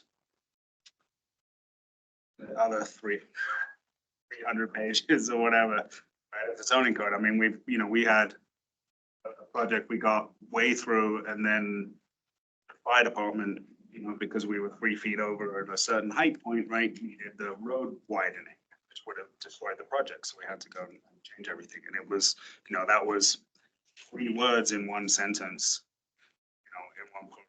So, I mean, part of me makes me think is that the reason we haven't got this done in terms of the urban infill stuff, which was still very much, it was in the last plan. Like, it's there, just not very much of it got built. Because there's a point when the rubber meets the road that we haven't managed to execute on. Just kind of neat, like telling you that, okay, we'll have all of this, but we need to do the next step too. Well, I think that's why metric selection is very important conversation here. Because I do think the current plan has a lot of metrics for each category and a lot of like things it describes very wishy-washy that you're supposed to achieve for each land use category. Instead of just being clear, like we want to achieve these FARs or these densities and we need to do some things to get there. I mean, I still think it's the code updates that we're talking about. When the city updates these codes, we also look at the regional plan. And we should be looking at them and saying, is it moving us towards that future condition or away from that future condition? And council and the community can choose to take that into account or not.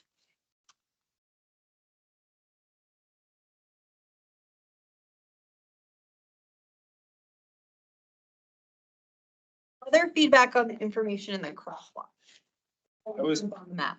I thought I'd heard Steiny say the crosswalk zones, It will, yeah. We're still calibrating part of it. so you'll have to make the picture smaller so it'll fit in. It's not gonna be formatted like that. That's for your information level. Yeah. Yeah. And no, on the topic of the pictures, they are a little too,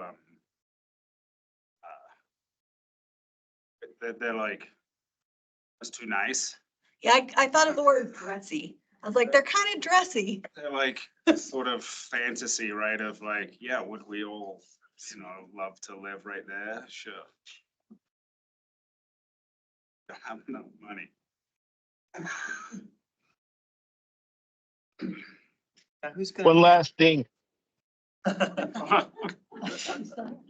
He made it between announcements. Go, Anthony.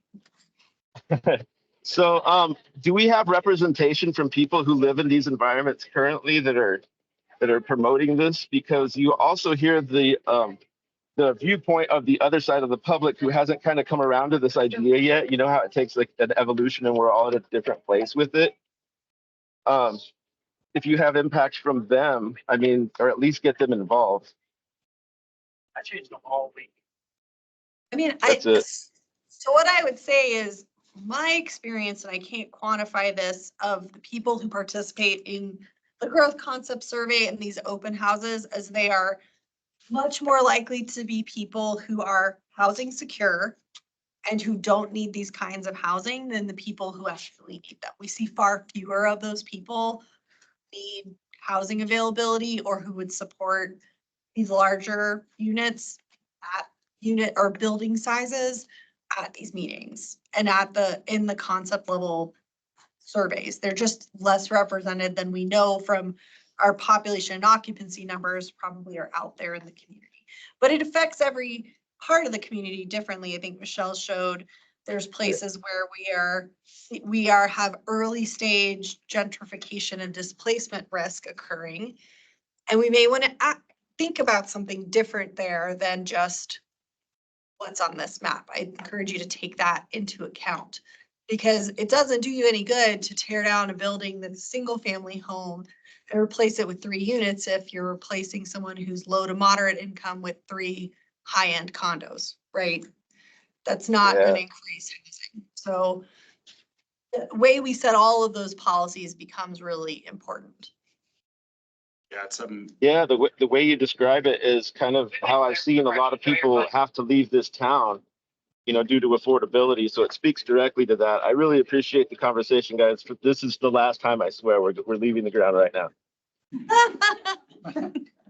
Don't get in trouble with the FAA. Anthony's in the headlines tomorrow. He got dragged off a plane. Turn your phone off. Escorted off plane. Yeah.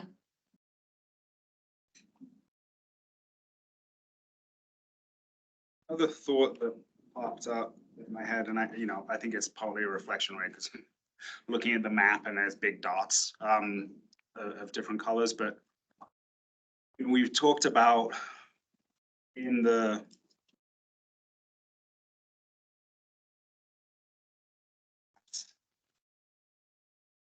I'm not even sure if I'm in the right document. You did a In good the last talking about the rural, right, how rural development is really just kind of not meeting any of our goals. That was the cap. That was the cap. Yeah, I told you. So why is there so much pink on this page? Even inside the city limits, even, right? So some of the pink on especially eastern Sorry, I should clarify. Salmon pink. salmony pink on the east side of Flagstaff, some of that is that those properties are past our sewer system. And so building new private water systems is not really part of our sustainability strategies, right? As we talked about when we were doing water and energy, we want that stuff back in our pipes. We want the water back in the sewer because we have reclaimed demand, and we also may eventually be using reclaimed water, other things, more advanced treatment as time goes on. So providing a water from our system out to areas that we can't recapture through the sewer, is a loss for the system when we also are trying to support reclaimed. And so that's part of the pink is like, That just went over my head. So we're talking about these sections here. yeah, some of them are past our area of service, like where we can serve with our current sewer. With our current pipes, we can always build more pipe. Well, it's not just pipes. Sometimes we currently only allow a gravity sewer. And so if you need pump stations or a pressurized sewer, we currently don't have that in our sewer standards. There is a master utilities plan that's discussing if we want to have pressurized sewer or not. Pressurized sewer uses energy. Therefore, we need more electricity to run a pressurized sewer versus a gravity sewer. So it all is a calculus that's way more complicated than the regional plan is going to get into.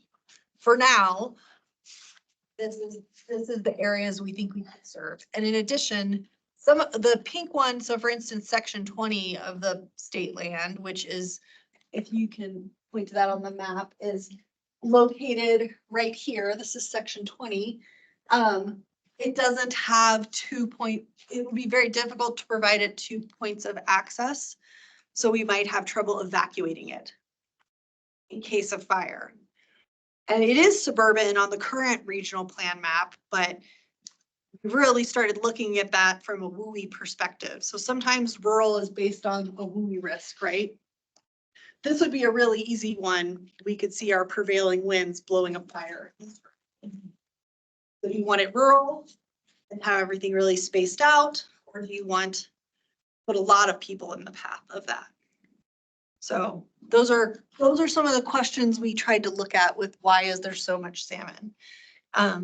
Also remember our goal was infill and urban corridor development. So corridor and activity centers. So These will be we wouldn't want to be regional plans for now. Yeah, maybe a few regional plans from now.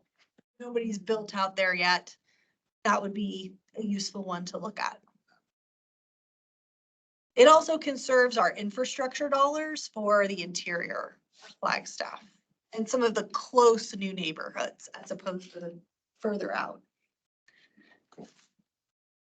That was a complicated answer, but kind of gave you the flavor of it. Crossing them off the map now. And that doesn't, rural will not mean that it's conserved as like open space. Gotta always be clear about that. I just want to note that Estella Hollander put in the chat just regarding urban and suburban corridors. She'd like to see if this section could also include transit and transit infrastructure when it talks about transportation. She sees ped and bike and urban corridor, but oriented development in our urban. Just so everyone knows, Estella Hollander is our mountain.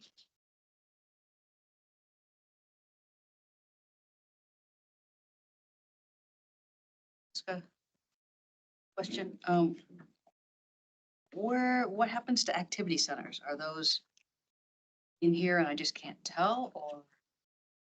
The thing that's called an urban center and a suburban center are the activity centers. We just dropped the activity. I just want to make sure I understood it. Corridors are commercial corridors. We just dropped the commercial. It's just a not necessary word. But in the descriptions, it'll still say these are predominantly commercial corridors and activity centers.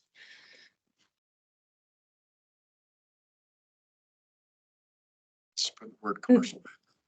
In your head. And this is the Stella. I have a comment if now is appropriate. Okay. Hi. Yeah, Stella Hollander from Mountain Line. Just a comment also on the images. And I believe these are modeled, correct? These are just kind of made up images. These are AI generated images from Midjourney that are basically crash tests for the ideas. Yeah. I'd love to see, I just find the street design is not really what we're promoting. At least I know this is the land use section, but in the transportation section, we're really, wanting to see a multimodal future. I feel like there is a lack of bike lanes. I mean, it'd be great to see some sort of like green bike lanes or even like some bus infrastructure, even like bus only lanes, like really showing a vision of what we want our street design to be. Good point. In fact, they feature the road. It's central to every picture. So just, It's nice to have a guiding line. Pleasing image. To me, it brings the pictures are just so full of potential pitfalls. Look at them and think, oh, well, that's what you meant. And it's like, well, no, we can't come up with a perfect picture that describes exactly what we're talking about, in dozens of pages of documents, but. It's so funny. We just had this Yeah. conversation. That- Have you worked in the planning department? I just look at them. Where's your camera in our office? The picture doesn't show that. Well, and we've been kicking that around at the office too, of just like how important, like there's ways to take idea images like this and turn them into content in the plan, right? One way you could do it like is what you might call like a precedent image collage, where you have a whole page full of smaller pictures, and this one has a little bike lane and this one has the kind of bus stop you want, and they're not design generated images, they're just photos that are from either Flagstaff or other places, and they show what we're trying to achieve. Or you can have what we have in the current plan, which is kind of a more cohesive image, both at the streetscape level and at the at the actual like plan level. And you can go into great detail that way. Or you can have something very cartoonish that has like bubbles on it that says like, 1, we want more of this. 2, we want more of this. And those are all just style things. They can all achieve the same, like communicate the same information. But we have been like bouncing around on those options. And actually, I'm thinking at the next meeting, if we want to put a pin in that I'll bring you guys, I'll spend about 20 or 30 minutes like we did today, and I'll bring you some plans from other cities. So maybe now that we have enough material, we might want to visualize other plans and think about what we like about them. So I'd send you the plans with no expectation you would read them. Only the idea that you'd like flip through them like a photo book or an image guide and think, what if our images kind of looked like this? Or what if organized how we're hitting the big points differently. Because as we are gonna start in the next few weeks, chapters into the whole document. Very important for selling this to city council and citizen. It's like buying a travel package, right? You Right. see all these awesome Pamphlet. beachfronts and these Get there. canopies, you get there. Well, what did I just do? So This has a beautiful 200-page pamphlet. They call their. It's the same thing. They're renderings. They're not real things. They're called renderings. So I think it's gonna be super important to that effect. I'm gonna bounce right off of that, but you go from renderings to street to even aerial. You can do all of the above, whatever it is that you want to accomplish. We're just gonna, I think we're here to make sure that we're putting the right message across as well, right? We can talk about zoning codes all we want, but at the end of the day, it's always about the pictures. How dressy should it be? Yeah, What's the most important things for an image to communicate? You know, the growth concept survey was a chance for us to get out and be like, why do we think people liked this and not this? Right? Because that is communicative. One of the rules we've really had in planning at the city for like the last 10 years or so is that we don't undersell what's possible. So if an area can have a 5-story building, we don't draw it all at 2 stories. We cannot afford to mislead people with the images in a document like this. To your point, providing actual examples of some other place takes care of a little bit of that. Yeah, so we want to make sure they're really realistic. Like, if we have an area that we say we would support highway commercial on a suburban corridor, whatever we put together for suburban corridor is gonna have to have a building that's 60 feet tall as one of the examples. What kind of building do we want on a commercial corridor? It just has to include what's realistic. So those are the key things I think when we think about the imagery there. And I hope that's a helpful just setting. But are there any other thoughts as you're looking through the table or just rough ideas and you're thinking that's too rough or FAR is crazy, Sarah? You know, take that one back to a different department, ask a different question. Imagine they're all net zero and affordable instantly. The land use categories don't quite get at that. We only have a university and research area because we have a university. No, because we also have research areas. Corey? Goal, M&A, the park, the airport park, Yes. USGS, those are all research areas. And I think research is like a really different thing than like USGS is manufacturing and industrial. It should be, did not make it. There's a first comment. USGS should be in the university research. RD should also be. Naval observing. Also. Yeah.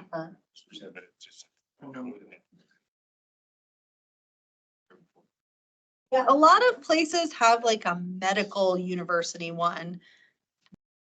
But we have things but I think that's because mostly they think of medical as research and like we have a lot of other kinds of research, geology research and Forestry, everything. forestry, archaeology, like we have a very diverse set of research campuses. Is Gore on there? Gore is kind of manufacturing. They do research, but they are also like creating stints and things. They have production labs. Tyler's on their logistics side behind you, so it's a blend, but it's true. It's a blend of those things. Like we're thinking like, where would you want light industrial versus like research? How much of a difference is there in? Maybe that's what was pushing it. Like, I see a big difference between university campus. But like the USGS, for instance, is well, just like an office park like any other office park. Or does it need a special category? It might not. I mean, I think if you think of USGS and NASET as a set, they're like both doing something a little different, but they also do have some small manufacturing and research elements to them, you know, like climate research garden next to USGS. So, yeah, some places are gonna be a little bit of a blend. You know, we're trying to think of the ones that feel like a campus or like an agglomeration that either fits the category of university or research. It might not be an important distinction. No, it doesn't affect enough places. Maybe. So then why is the air park kind of specified for that research use as opposed to just a general employment use? It's just a proposal. I mean, we're seeing like, you know, Gentera and Machine Solutions are out there, and so is the other big research group up there near. No, TGen, that was what I was thinking of. TGen, but there is also like Joy-Con and other manufacturing, so the best guess on the map, and we can talk about it.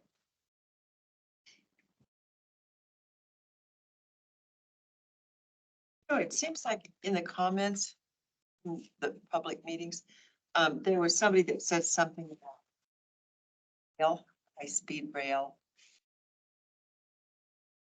I don't know, Like light rail? yeah, I can't remember Light how the rail. wording went now, but it, you know, I mean, is that something we want to make room for? And I asked Estella to explain. Yeah. Yeah, I was gonna put in the chat, but yeah, thank you, Sarah. Yeah, our population, I wouldn't say really supports light rail just for how expensive the capital is, but definitely something like a BRT, which is bus rapid transit, which is kind of similar to light rail, meaning you'd have like dedicated lanes, you'd have more like station-like bus stops, it'd be at a really high frequency. Just because the capital, meaning like, you know, putting in rails is a lot less expensive. So I think a community our size would support something like that. I think it'd be challenging to get light rail. To pay for it from all the landowners, and it's expensive and really was a mistake in Scottsdale when they started working on it, they threw it out. To pay for it. I like it, I've ridden it down there, but affordability is just. It also tends to like remove housing, right? Because you tend to like buy houses and businesses and put them out. So, Yeah, or I mean, you could take away a car lane. I mean, that's where like in Phoenix and stuff where you'll see it, like you could have a center running lane. So that's another possibility. I mean, I think it is an impossibility. We're not going to spend $3 billion on a light rail system. So, nice to talk about realistic things. We could get a grant for it. Yeah, so I mean, I want to go back to the air park then. I mean, is there an option to just have that be employment? In my head, right, the research and development excludes employment related, like the manufacturing sort of stuff. But the employment does not exclude research and development. You could always have research facility in that area. yes, we do. One thing we have in our current plan about employment areas is we say if you have a master planned business park, which the airport has a master plan and a business park plan, you can limit the uses within that area and what they can be rezoned to based on like what is the complementary uses for your purpose. So like, even though commercial is not often allowed in employment, a hotel at an airport is a complementary use, right? Because when people are stuck overnight, they can get to a hotel by walking from the airport. That's a convenience a lot of travelers want to have. So we can carry forward that language too. I didn't yet because we're just at that very vague stage of like thinking about even places in employment that if whoever the developer of that park is wants it to be, you know, a high-tech IT park, they can limit through covenants or other things, the uses that can come in. associated with that. Like they can have a narrower set of uses if it's to the benefit of managing industry or other. Yeah. And sometimes it is. But that- so. This is- Yeah, we could, if we moved it to employment, I think that that would be bringing that language forward from the current plan would probably be a while. My only other comment, just visually, would be if it's possible to exclude the like, to the airport that are not actually like building research lab on. I don't know, you don't have a color for that, so. Yeah, so one of the things we Roads are white, just make it road, it's Yeah. road. treat the runways like a road. Okay. The one thing we didn't do, and some cities do, is they like pick locations for public facilities. And they go, these are appropriate locations for public facilities, and we really didn't do that at all on this land use map. And sort of said, well, we need public facilities where we need them. And putting in a public facility is a public decision. And so, you know, just like when we cited the public works yard, which we're sitting in now, we looked at 5 parcels all over the city and said, where is the best place? You know, we had a request for information and people said, you could have my parcel for this much money. What do you think? We have processes for that that will take the regional plan into account on the general policy level. We don't need to dive down into like, okay here and not okay there. Those don't get made in some by right decisions. They all get made at city council or county supervisor. It's really public places. So we didn't kind of dive to that level, but I'm happy to take out the runways. I think we can figure that out. Yeah, just then there's like area around it, right, that you're never allowed to. And there's like a runway expansion in their current plan. So I can ask, we can talk to Brian Gall about how to define that area that's really dedicated to aviation.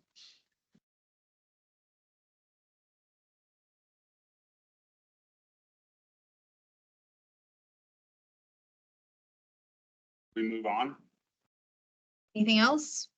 I'm just starting to get really detailed, and I don't think it's. I'm certainly. Yeah. Well, that's good. That helps me a lot. Makes some adjustments. Well, actually, I do have one more thing. I'm looking at my notes here. One of the questions we had, maybe can you back out and show the whole city? Is, and I think I raised it at the beginning, is like this little line between what's an urban neighborhood and a suburban neighborhood. We had planners had a long discussion at the city about this. So like Cherry Hill, if we looked at the preferred scenario, would be an urban neighborhood.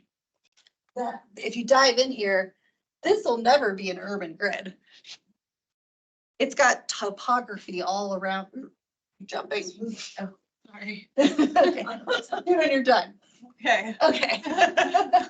So it has topography on almost 2 sides of its triangle that would keep it from, you can't connect out the other way. It all has to come this way. It's pretty interconnected, not too bad, but it's always going to have some cul-de-sacs and some feel to it. And is this okay as an urban neighborhood? We're not going to probably ever connect it as a gridded part like we would downtown or some other parts of the community. And Pine Knoll Brandon down here has the same issue of it's got an okay road network, but it's all in and out off of one road the way a suburban neighborhood would be. So how important do you think that is in describing the character of those places? Because it has been a thing that we've tried to say new urban neighborhoods should have higher road network connectivity than our traditional suburban neighborhoods, right? We'd like them to have narrower roads and more connections. Yeah, this area becomes another one where from the preferred scenario standpoint, this totally makes sense as an urban neighborhood. What's feedback from you all on that thought? You don't have to agree, just say what you think. What does that mean? So it's an urban neighborhood. What is the label? Look at the crosswalk. This is where you work 2 things at once.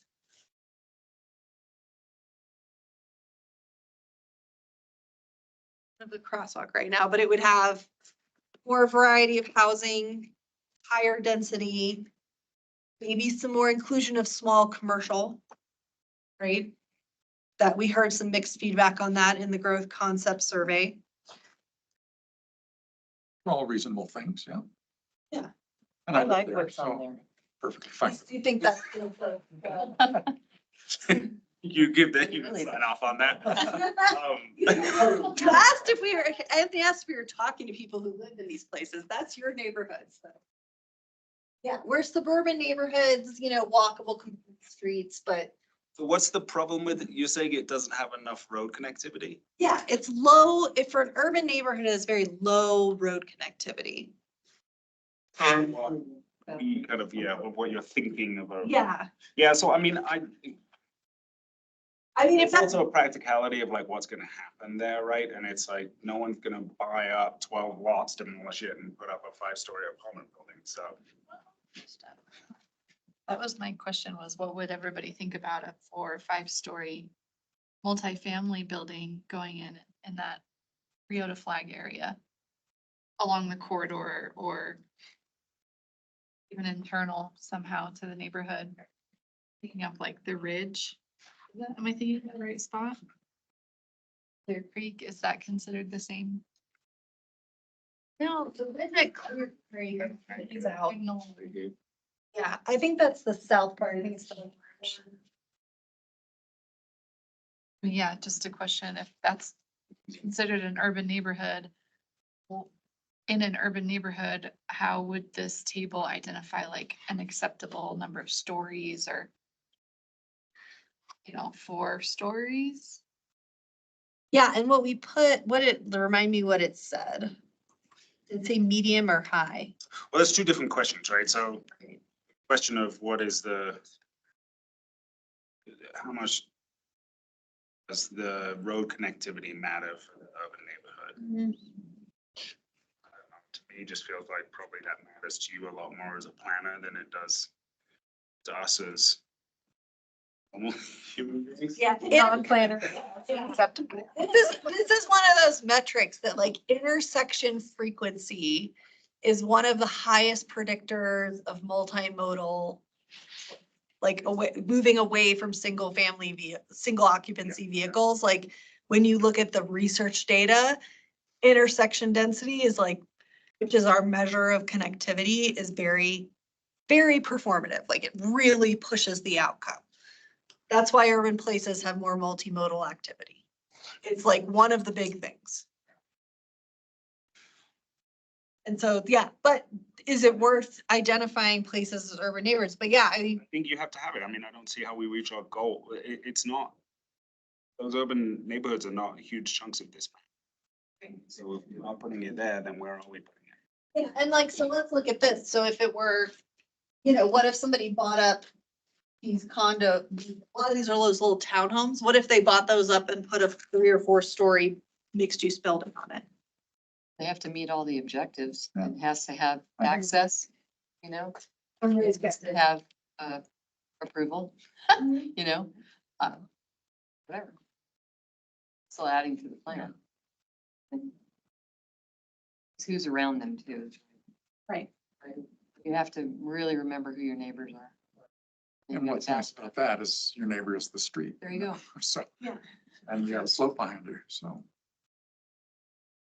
But if we design the urban neighborhood text to say things like that, like if you're gonna build, you know, a denser, you know, one of these dense things that should be close to a collector or an arterial, you should have access to that, then that starts to help say, well, where do we want these and be okay with drawing the whole neighborhood in. I mean, what about going the other direction and asking, well, how do you improve connectivity? And it doesn't have to be a road connection. I mean, I live up in Lockett Ranches, right? And we have one way in and one way out. And that road flooded with a foot of water. And that we're all getting out of there. So I mean, that concerns me. but not relevant for this particular section of it. I mean, it's more about, you know, where can you put in foots, where could you put in alleyway connections, you know, those, you know, bike path connections that are not roads to improve that connectivity you're talking about. So I live right there. I can walk to Whole Foods. You know, I don't get on the street even. I can walk. Fine. Yeah, so maybe that connectivity is already there and it's to a certain extent, just not street connectivity. Which is what you want, isn't it? Yeah. That's what we want. All right, so then the other question is maybe NoHo and or Hospital Hill and Greenlaw. So we're on north right now, and this is a right now, but we can discuss. We identified these like two southern blocks, which I think are mostly zoned commercial and high density residential in the North Hospital Hill area as being, you know, part of the urban activity center.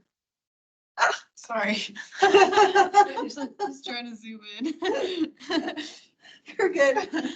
And you know, we put this one in the corridor, but we did have a suggestion of this whole thing looks super gridded. It's way more connected than Pine Knoll Brandon, so this should be an urban neighborhood. We had some people arguing.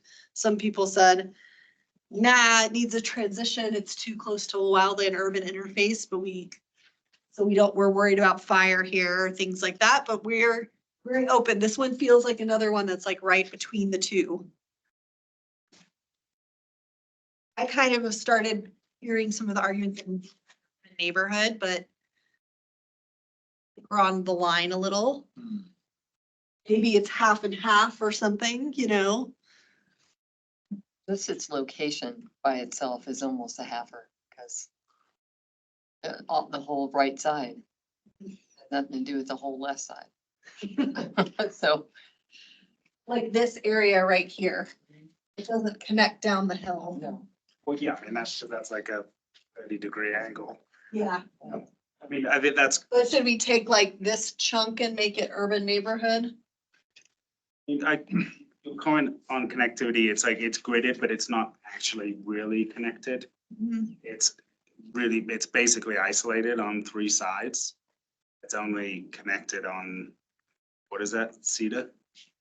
Yeah, it's got like 4 connections down, but they all go south.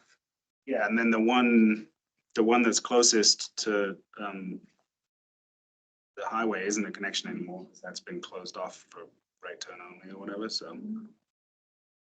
It's about as connected as Pine Knoll Brandon, but more interior. A lot of it Intersection. doesn't have sidewalks either. Pine Knoll Brandon didn't have sidewalks until we back in and built them in most of the neighborhood. Some of it still doesn't. Give me one. We were too far up the hill. But yeah, that would be the kind of thing that gets prioritized if you describe it as an urban neighborhood, is we'd really start working on sidewalks there and, you know, getting some of those. It's like, it's also an investment piece of it too. I mean, and having connectivity, as Paul about to talk about his neighborhood, I ride my bike through where the new water line is going in, right, and connect to the back of it. Yeah, right. Social trail that connects. That's you did that one too. So that It'll be a real trail. The water line will be a exactly. real trail. But yeah, could you have better connectivity to the east and to the west that then again kind of gives you that, you know, like walking connectivity you're talking about. Stella has a couple comments in the chat. Go for it. Yeah, well, maybe I'll go to my second one. I'm just curious. It seems like some of these discussions are a little bit of like a shot in the dark if it's urban versus suburban, and I'd love to see a little bit more of like either decision matrix based on criteria where it's maybe road connectivity, like ability to have infill, the types of land uses where if it's mixed use, the density in these areas. I feel like all these factors would make it if it's an urban or a suburban and not just road connectivity. Also, I feel like an urban neighborhood would have transit access, or at least the ability to have transit access. So yeah, just thinking through that, I think it'd be helpful to have either like a scoring criteria, some sort of like decision matrix on if it's urban or suburban. You talk like such a transportation planner. That's exactly how transportation planners make these decisions. But it is way more fluid than that. I mean, I think that it's the matrix essentially was the scenarios, Estella. So like the scenario planning was the matrix. These are just areas that are on the edge. And so it's really a ball. There's no like number that will give us this answer. Unless we think there is something that's like a deal breaker.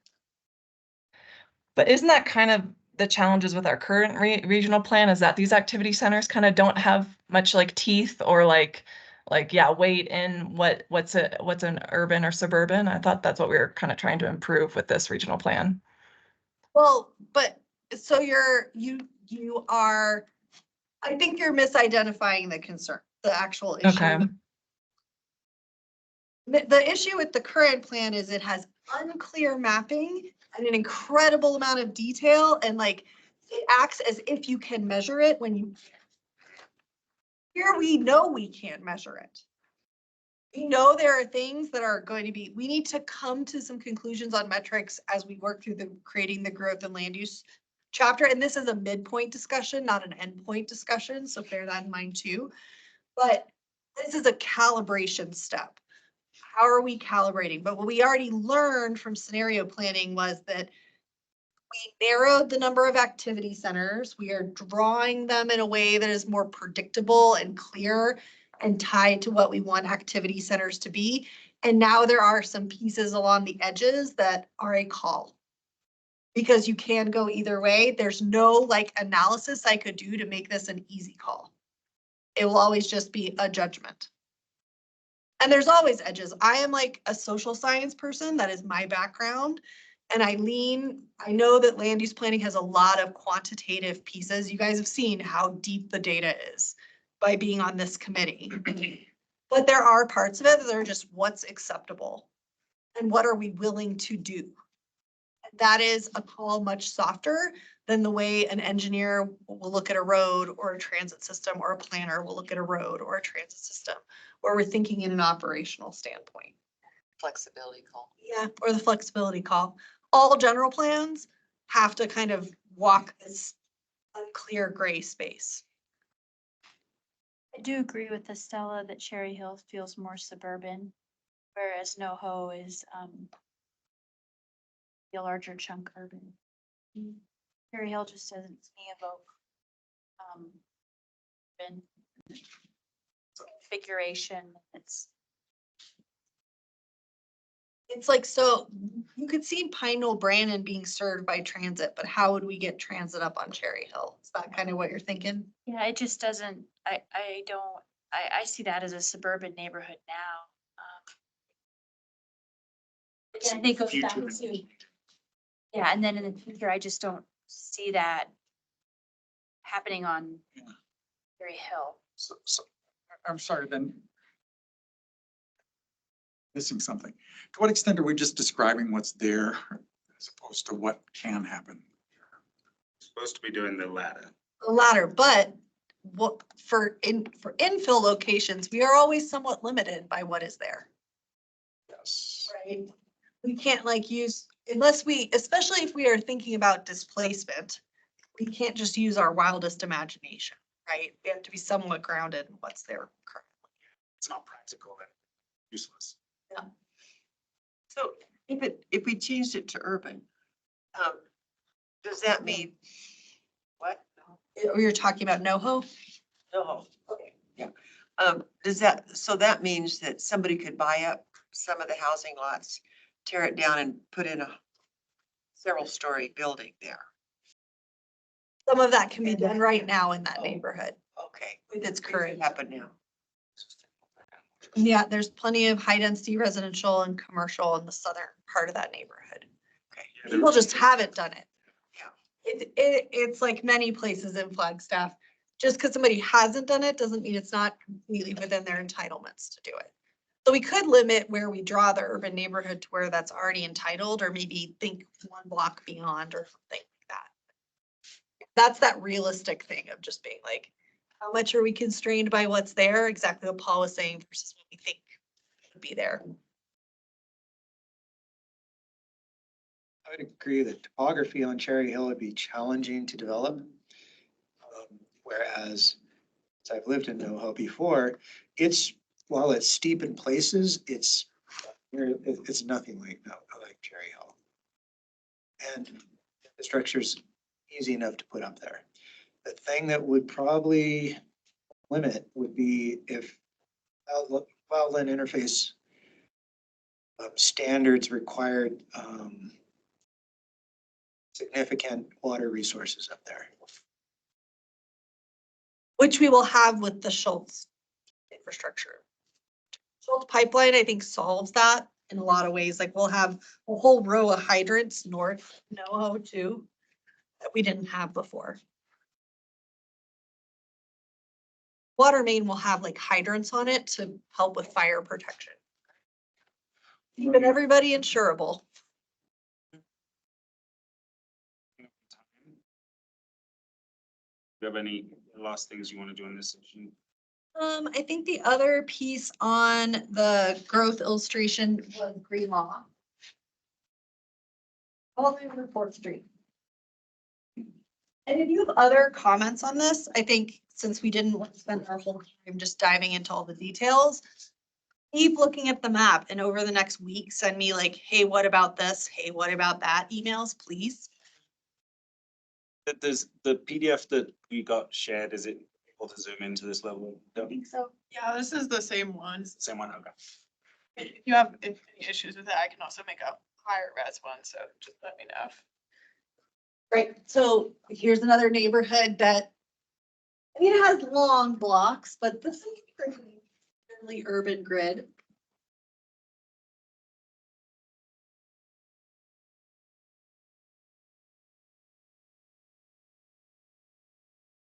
Who has a main point of entry and exit?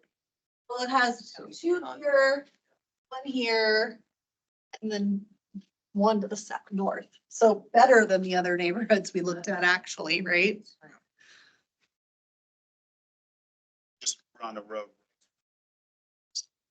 I mean, that could be the same as NoHo. Here's one that's just gated. But it also doesn't have any frontage on main corridors except on the north side, like.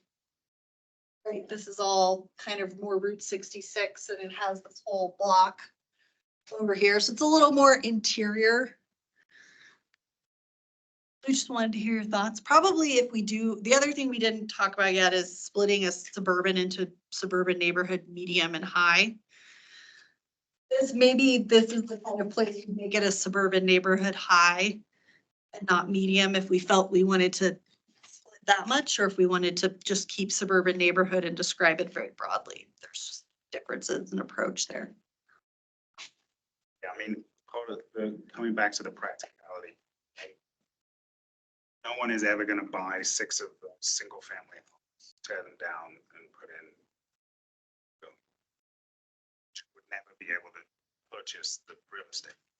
So if that's not gonna happen, and if the urban neighborhood is the kind of, is the place where we're saying, okay, we're gonna put in the zoning changes to enable that kind of development, then having it being urban doesn't help us, right? But if we're trying to get more of that missing middle housing, then we're saying, okay, maybe it does make sense to, if you have one of those houses, you buy it and you put in a duplex or a Maybe triplex. you buy 2 lots. Yeah, or you put have in to be able to do that. Yeah. 10, you know? Goes back to your point of the suburban versus suburban. You know, one of the things that I kind of get concerned about is kind of destroying the neighborhoods we have. You know, pushing people out that live there. Somebody made a comment on that. I don't know. I just get concerned about changing them too much. Their neighborhoods, it's communities. Well, and there's two ways those happen, right? There's people who add on a unit and build it for their mother-in-law, but then start renting it to neighbors and college students when their mother-in-law passes, right? And then maybe they add another unit when their kid is an adult because they don't want to have a house, but they can't afford to buy anything, right? So there's those scenarios of people who are using their property to build their investment. And then there's people who are buying to replace at various price points. We can't put in the plan like who can buy a property. But we can, the displacement information that we have in social and economic systems, and when we look at it as a whole plan, we can get back to that again. Could be really important in that of talking about, if you're coming to us for a zone change, but you're displacing 4 families, then that's going to have to be acknowledged in the, report and how we carry things out. So, but if it's that somebody's passed and their family doesn't want to move back to the house, or is that a displacement or is that a replacement? It's hard to tell sometimes. That line can be a little blurry. But it is like a really important thing to keep in mind. But if it's the character of the neighborhoods, you won't get to carbon neutrality or affordability if you don't allow the character of neighborhoods to change. But yeah, the people in it is the part we really are trying to figure out how to care about in a document that's all about like what we do, how we use land. So Well, and we won't get it perfect, but we'll, what effort we put into it will be. And so thoughts on green law? Because it's interior, urban, because it's gridded and central.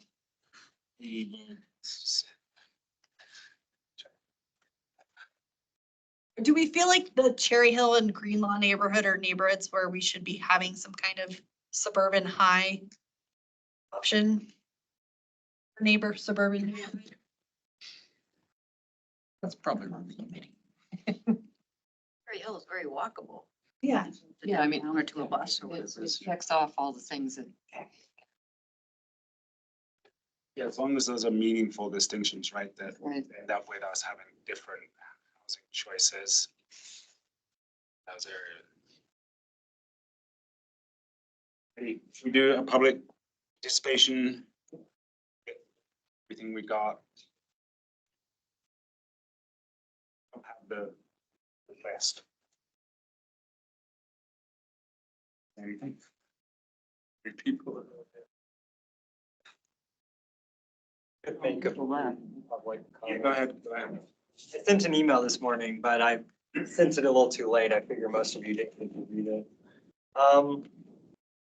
Just wanted to caution, I think density is great for discussing things like infrastructure and transportation planning and has a big impact on affordability. I wanted to caution against, particularly in conversations with the public, using it as a proxy for development intensity, the aesthetics. I mean, it does obviously impact it, but it's mediated by a lot of other things like parking requirements, lot sizes, setbacks, and street widths. For example, you could design a single family neighborhood that reaches like the high end of what the plan there considers medium density, that still looks and functions like a single family neighborhood. So just wanted to caution against that.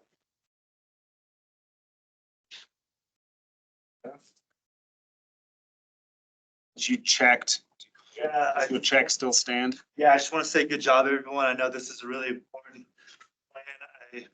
Reading all the plans in this, I feel like this one encompasses all of them.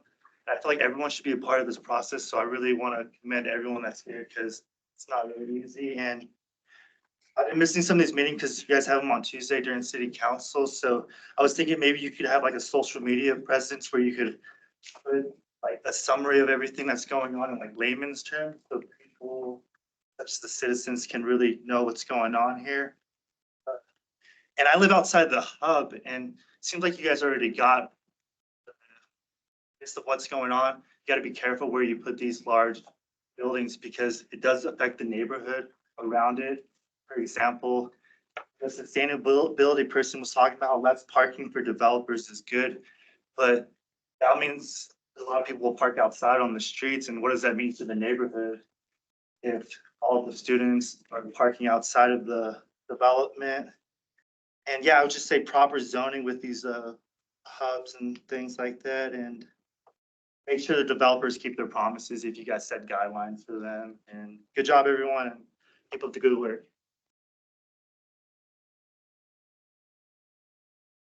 Do a combination summary and miscellaneous. Sure. I have a little document where I ran through our summary for today of just, I have some notes on better defining corridors and what they are. The suburban neighborhood concept needs to be large enough to include the need for corridors and centers and greenfield sites. Thinking beyond just FAR and density, also look at road widths and other criteria. We had a long discussion on the images, which I captured detail on. Thinking about how transit's incorporated into these categories. And then identifying urban neighborhoods as places to not only increase road connectivity, but connectivity for bikes and pets when there's not a road network in place. So that's kind of my big takeaways. If I missed anything and you want to email me that you think I missed a key finding of the discussion today, let me know. The miscellaneous choose from is basically about the schedule again. I don't know if you want to pull up the schedule on the website. A second. But I'll discuss it a little. So our next meeting is infrastructure and public safety chapter, which we're on track to get to you next Tuesday or Wednesday at the latest. The chapter after that is transportation, which comments for that are due from my internal and the reviewers on Tuesday. So that's another turnaround. But you can see there's a lot to go into the growth and land use chapter. There's probably, we've made a lot of progress, but there's probably still a lot of things we want to keep vetting and getting right on that. So I would like to push back the review of the growth and land use chapter to the July 10th meeting, which we had set for implementation priorities and monitoring and metrics. And what I'd like to do on the 18th instead is do a parking lot cleanup. So go through all the unaddressed items in the parking lot. We have an open space map, parks and open space map to bring back. We may want to have a version similar to this level of the significant natural resources map for you to look at. We also are going to have some other items that I think we're still working on resolving, including one that's maybe in one of the upcoming chapters that I think is going to need some more time just because scheduling people is tough. And we probably aren't going to get it done before you see it. So there's a few of those things that I feel like if we just had a couple more weeks, we could feel like those are firmer and that might improve our feelings about how we're working in growth and land use. So what I'd like to do instead with implementation priorities and monitoring and metrics is maybe do a survey internal to the committee on those items so that you can kind of shortcut the discussion part, but at least get us something that we can then reflect back to you so you can see how priorities line up. I think thumbs up. That's a thumbs up for everybody. I'll adjust the schedule. Sure.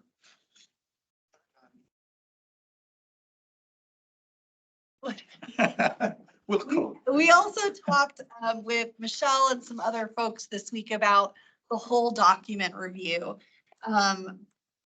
Which right now we have those 2 dates scheduled in August. And of course, that's a tight timeline.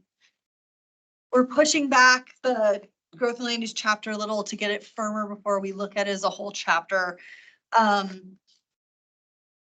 is absolutely our targeted date still to get you a full draft to review in time for those meetings. If we feel we're kind of not hitting that mark internally, we will get back to you on how we might adjust things. But I do want to say I have looked into like, what does it cost to go from like a November 2025 election to a May 2025 election, it's about a fifth of the cost of the entire project so far. So it's not a highly affordable option for, it would take a very big allocation of funding to slip our timeline unless it was absolutely necessary. So I'm really gonna try and find ways to make sure you have adequate time to review the whole document without the whole timeline slipping. And the key part of that is starting the 60-day review by October 1st, no later than that. Or actually, sorry, by October 1st, because we need to have closed that process before the holidays. People tune out during Christmas. I just cannot.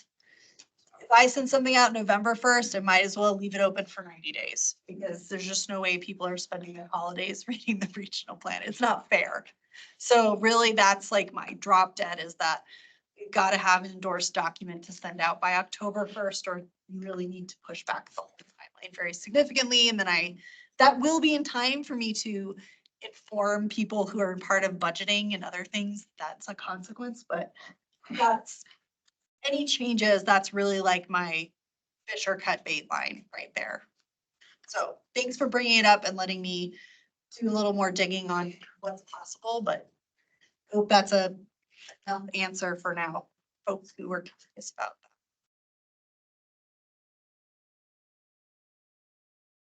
that. Thank you, everybody. Great night.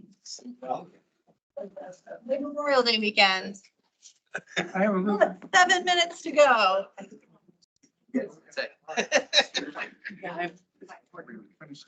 After that, going to the third, I here. Yeah.